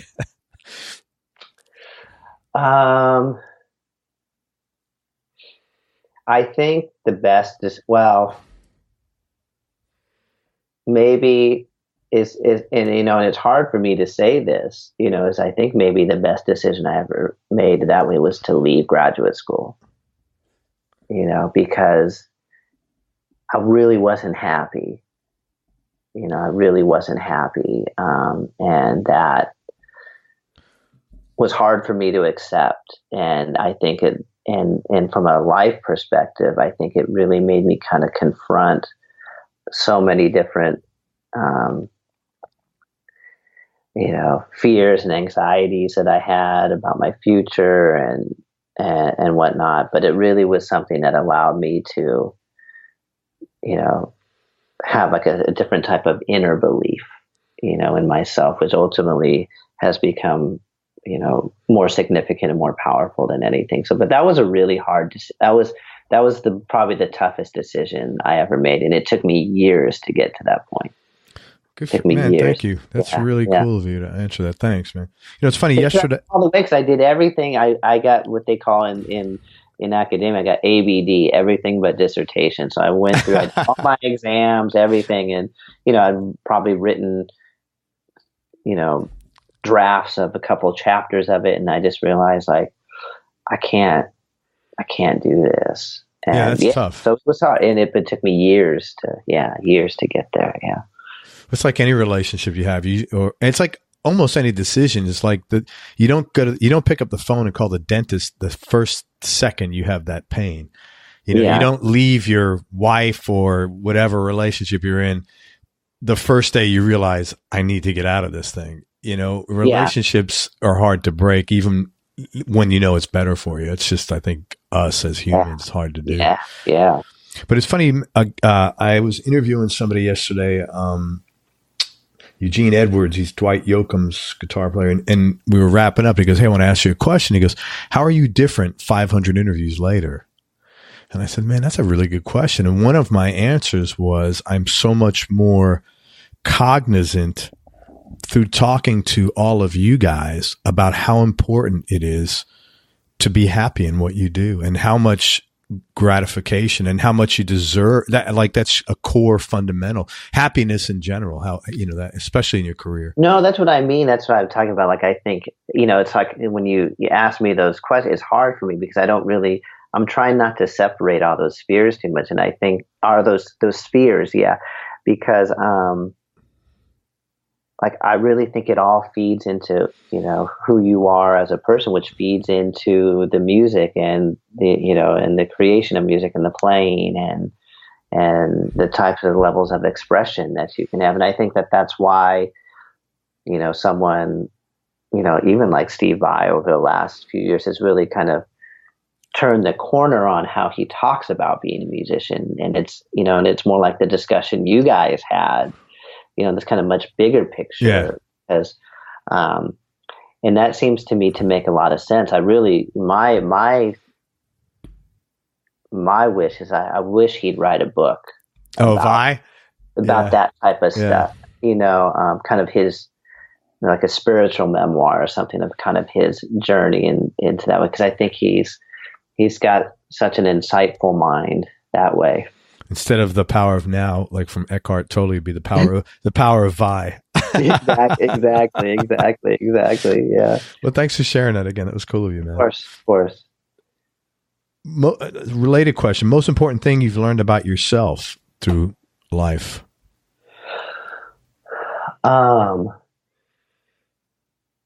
Maybe I think the most important thing is that I'm probably too hard on myself, and to have a little bit of grace with my own kind of self criticism of who I am and my playing, and to give myself a little bit of grace there.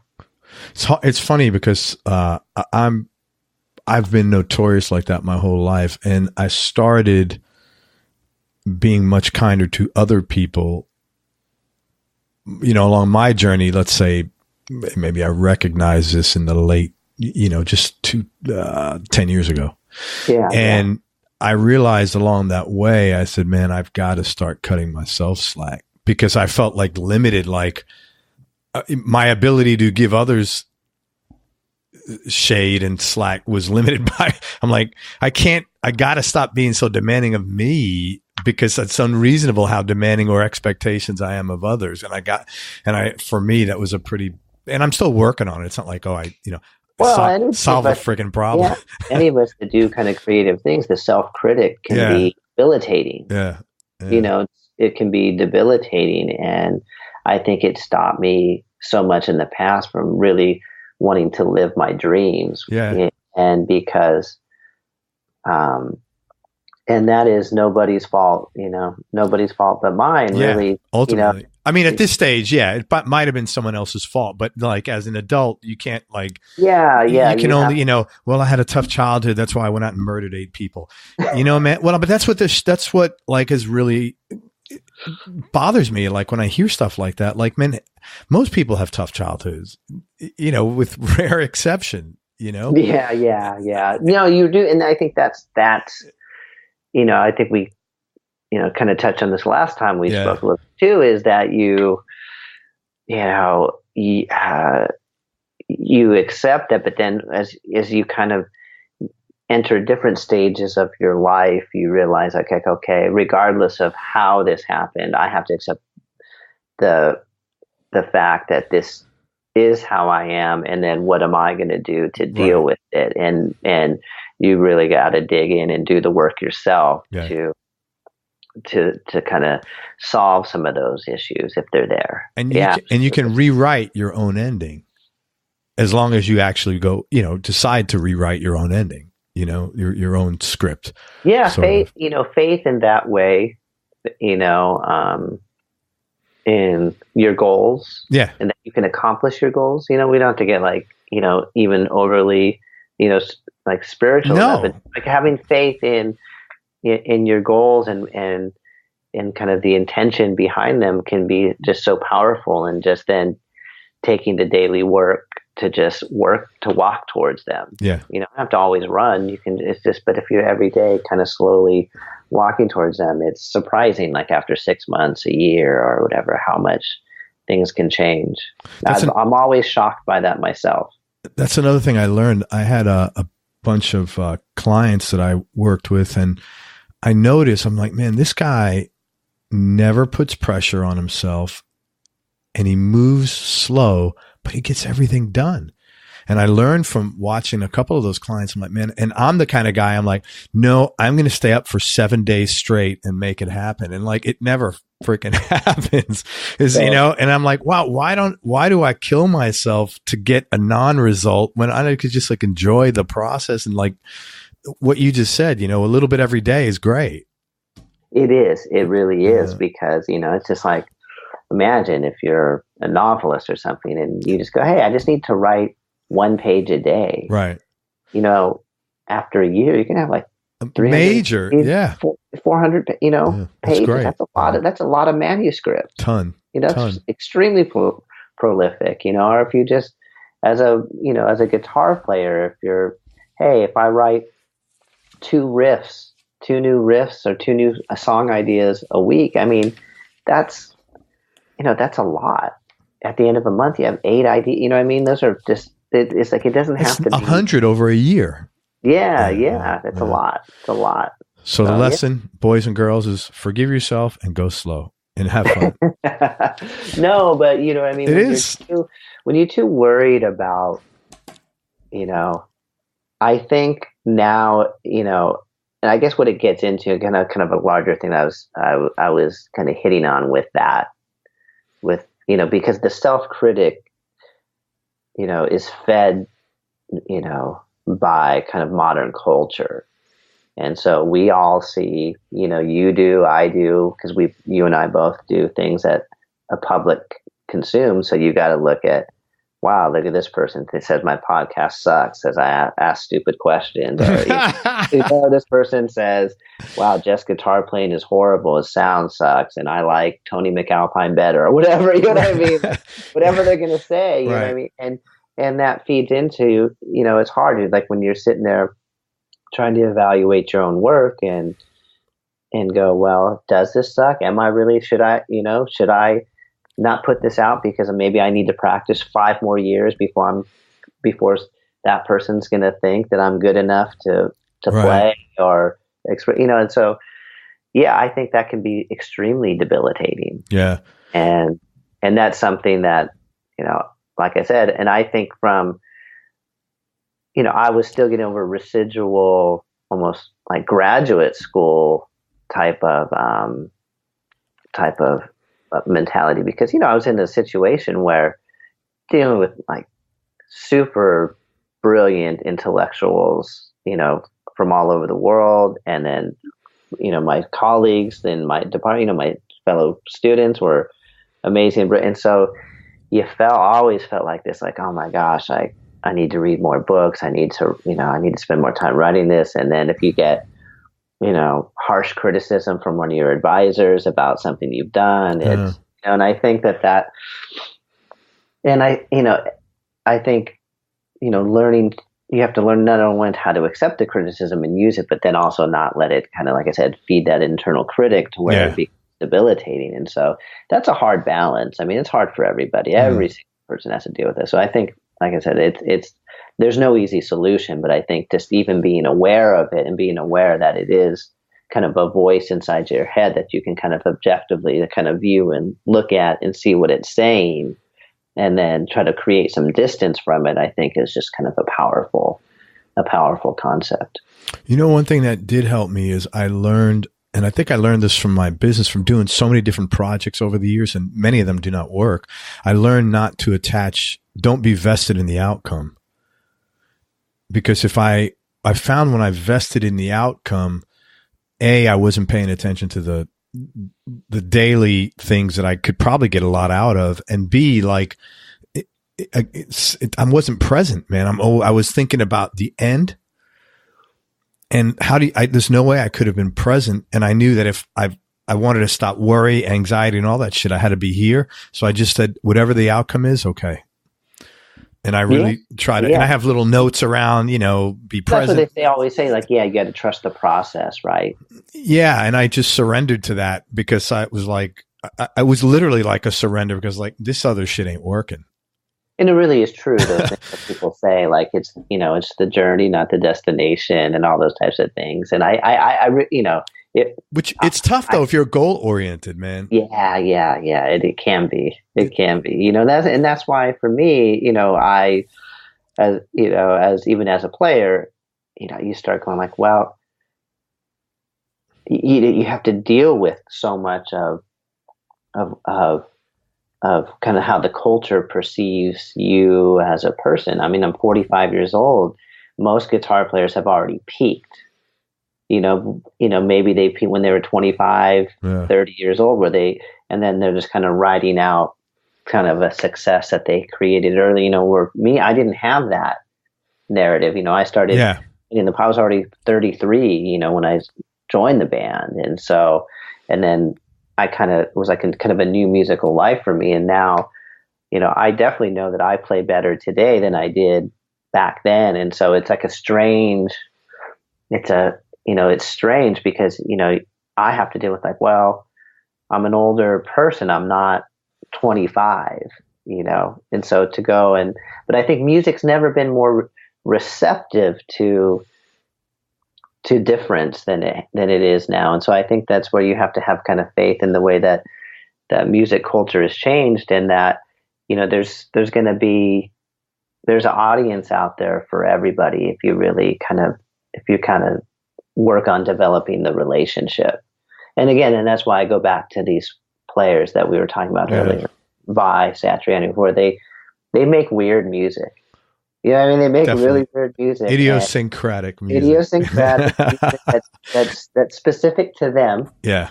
And, and Vi says this a lot. It's like, he didn't go searching for that audience. He's like, I did what was true to my heart. And, luckily, he's found people around the world that are attracted to it. Yeah. And you can say that about any Smashing Pumpkins. It's the same thing, and because we have a very unique inner languaging within our music as well. Very much. And yeah. You actually just helped me a lot, man, what you just said. Tremendously. Thank you.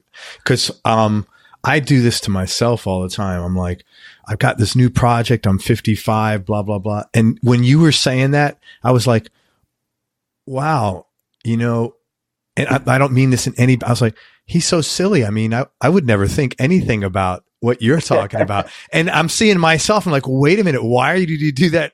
As you were saying that, I'm like, I've got to let this shit go. And that's all about forgiving yourself, I think. Exactly. But you really just helped me a lot, man, because I'm like, oh my God, I would never think that, I just think you're like an awesome player, very cool guy.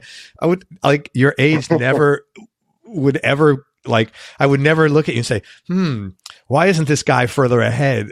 It would never in a million years enter my mind, as I think you're doing great. I mean, I'm like I said, I'm very blessed. But it's ourselves. Yeah, exactly. But I did the same thing to me, man. So thank you. I got therapy here, man. That was good. Hey, I've told, it's so funny because when I was a funny story is when I was a graduate student, I worked because, I was in the humanities. And so I was very, always writing a lot. And so they opened up a center on campus that was a writing center for graduate students only, people working on their dissertations or grant proposals. And, a lot of people would come in for help, and they wanted, of course, when they write these programs to get grants to fund it and stuff, they tend to focus on the more technical aspects of it. Right. So it's like, you're going to come in, you're going to read a page or two of somebody's work, and you're going to tell them like kind of what the structural problems are and stuff. And so, they hired a bunch of different tutors, and then all of a sudden, the advisor of the center came in, and she started talking to me, and she said, it's so funny because like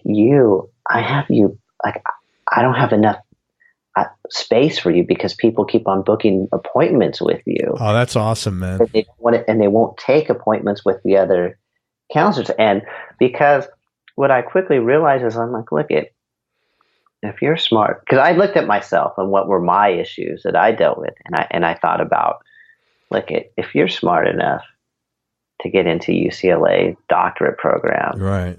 I don't think you don't understand how to put this stuff together. How to write a grant proposal, yeah. What the issues is confidence, and and 9 times out of 10, if I could, I would sit. Of course, you'd have to deal with them with whatever piece of writing they were working on, but it was more just going like, it's okay to feel this way. We all feel this way, and I think that's why. And I had many people ask me, they're like, "Oh, have you had training as a therapist?" And I'd be like, "No, but I guess I understand what it feels like." Sure. I think that's a huge thing to, just talking, having communication with others, man.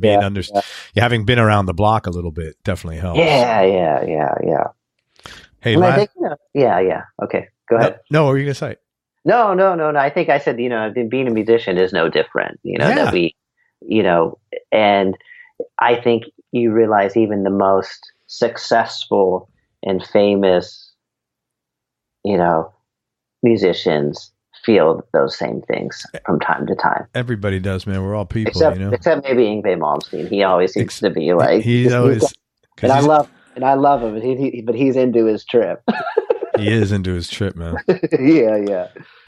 Jeff, last question. Biggest change in your personality over the last 10 years, and how much of that has been intentional? And how much is part of aging? Biggest change in my personality. That's an interesting question. Wow. I think that I've probably just become a lot more mellow.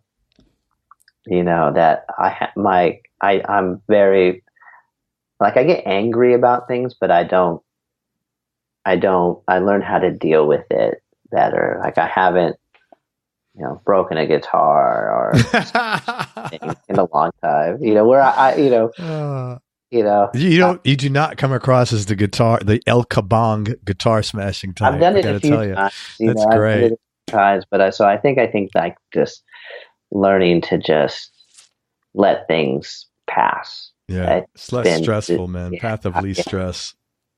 And of course, we all have things that stress us out. Like, I had to, getting to the airport on time. It could be stressful, and so I always end up being like way early. I'm always someone who's way early than 10 minutes. A lot less stress. Yeah, but stress. No, but that type of, I really, I've tried not to get into any kind of explosive moments of rage or anger. This is good. Yeah. Dude, I can't thank you enough. You're a really sweet guy to talk to. Incredibly. It was fun. Thanks, man. This is really, really cool. I want to tell people some stuff you got going on. First of all, the Pumpkins touring Europe, August tour with Noel Gallagher. No. Pumpkins, we start tour end of May. Okay. In Europe, and that goes till about mid-July. Okay. And then after that, and we'll have a couple weeks off, and then we're starting about 18 shows, about a month-long tour with Noel Gallagher. Awesome. Here in the U.S., and that starts like August 5th or 6th or somewhere around there. But you can get all their tour dates are at smashingpumpkins.com. Awesome. I think I asked you, you're not coming down here, are you? No, not on this trip. Yeah. Not on this trip. Now, also, you've got a new small label. Yes. That you put out. It's called Aesthetic Records. Am I getting that right? That's correct. Okay, so let me spell the name. It's Thetic, THETIC Records. And it's at Thetic, THETIC Records.com. Your first release is with Patrick Burnell. You want to talk about that? The Day of Reckoning with the coffee? Yeah. And it's very cool. Yeah, we did a release with Metric Coffee here in Chicago, which is a local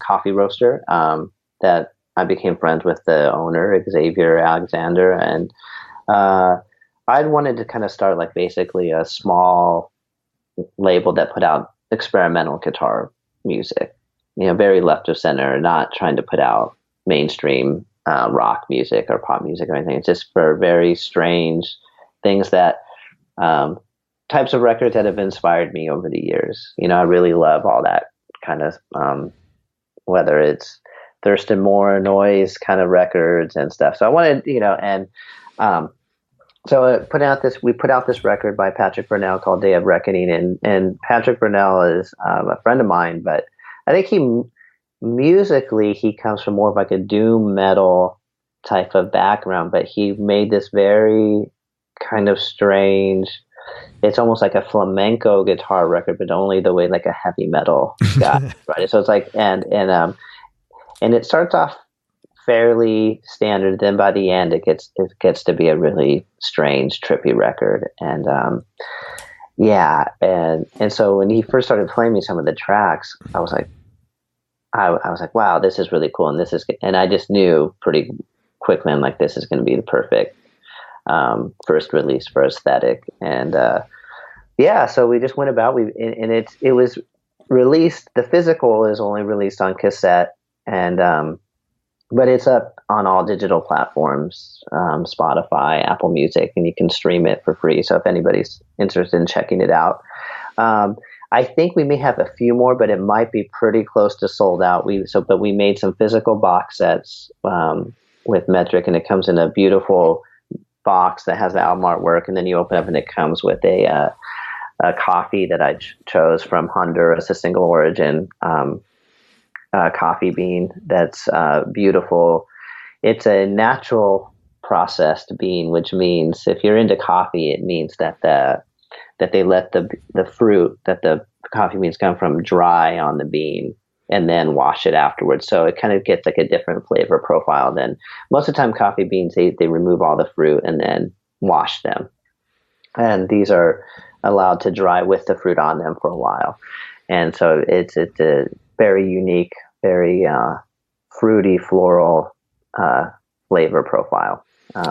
And people can by the way, I saw the box set. It's very cool. It's completely unique. It's really cool. Yeah. So it comes with the tape, it comes with the copy, and it comes with the print. And like I said, I honestly think we only have maybe, if we have any left, there's probably 5, which is good. The response was overwhelming. I'm so proud of the fact that we sold. I mean, we only made 75, so it was really small numbers, but I was really happy with that. And but there's going to be more releases. So cool. And I think that the next one, I'm going to put out something that I've been kind of starting to work on. Is that the thing in California? Hang on, is that the? Let me just tell people where to get that. They can get the release with the coffee, the whole package, at aestheticrecords.com. No. They could go to the Metric Coffee. Okay, go to the metriccoffee.com and look. Yeah, they deal with all the because I'm all the fulfillment. They do all this, okay. Because they have the shipping department. So it's the Metric Coffee. Or is it Metric Coffee? I'll give you the exact website right here, real quick. Because someone's going to want one of those 5. Yeah, it's just metriccoffee.com. Awesome, metriccoffee.com, and it's by Patrick Burnell. Day of Reckoning. Day of Reckoning. Yeah. It scares the shit out of me just even saying the name. Now you have something going on. You just mentioned earlier with a singer in California. Yeah. And that's more of like I guess it's like a very it's more of like an indie alternative type of thing, but it's it's like kind of electronic drum programming, but there's crazy it's kind of very shoegazy kind of guitar, but then lots of weird like guitar solos and stuff too. So I think it's a pretty interesting, pretty unique, kind of going for a pretty unique set of aesthetics going on. And so, but that's in the early stages. I'm hoping, trying to lay the groundwork to have like most of my tracking done pretty soon. because then they can kind of finish the rest while I'm on tour. And I'm, of course, I'm going to take my computer on tour so I can do a guitar track here or there in a hotel room. But maybe in the fall it'll be ready to come out. So I'll keep you posted on that. Cool. Yeah, but come back on the show. We'll promote it. Yeah, are you wanting to are you going to put on Aesthetic? No. It would hopefully be something bigger and better than that. Very cool. Because like the Aesthetic is just for, it's going to be like weird guitar based like music. This is, like more of like proper label distribution type of goals and aspirations. Very cool, man. We'll come back on. We'll talk about it once it's released. Yeah. And if you want to hear more Jeff stuff, check out Old Lassie Foundation. Great band. Really cool stuff. Yeah, man. We're in the process of actually of remastering and reissuing all that stuff. Thank too. So goodness. It'll be That's good, because I can't get all of it. No, and our best stuff is not available online. That's which is a shame and a crime, because great band, man. Yeah, a lot of the labels that put our stuff out originally don't exist anymore. So it's like, we have to go about and do everything ourselves to reassemble it and awesome. Get palatable for like modern systems of distribution and whatnot. Well, let me know if you want to come back on the show and talk about that. That'd be great. Yeah. Maybe in the fall we can talk about all this stuff. So totally cool, man. Cool. Thanks for everything. I appreciate it, Jeff. Everybody, thank you for listening. Come check out the Smashing Pumpkins on the road. If you enjoyed this interview, share it on your social media channels. We appreciate your support. Thanks very much to Jeff Schroeder for keeping it real, for spending time with us, and for giving me some therapy. And make sure you go to everyonelovesguitar.com. Sign up to get on our newsletter list so you and I can connect. And most important, remember that happiness is a choice, so choose wisely. Be nice, go play your guitar, and have fun. Till next time, peace and love, everybody. I'm out. We hope you enjoyed this show. If you did, subscribe to the Everyone Loves Guitar podcast, and you can do this online at everyonelovesguitar.com or on iTunes. And if you like the show, please leave us a 5-star positive review. The more 5-star reviews we get, the higher our show ranks, and higher rankings mean we get to continue speaking with cool, interesting guests on our show. We'll see you on the next episode, and until then, keep playing your guitar and have fun making music.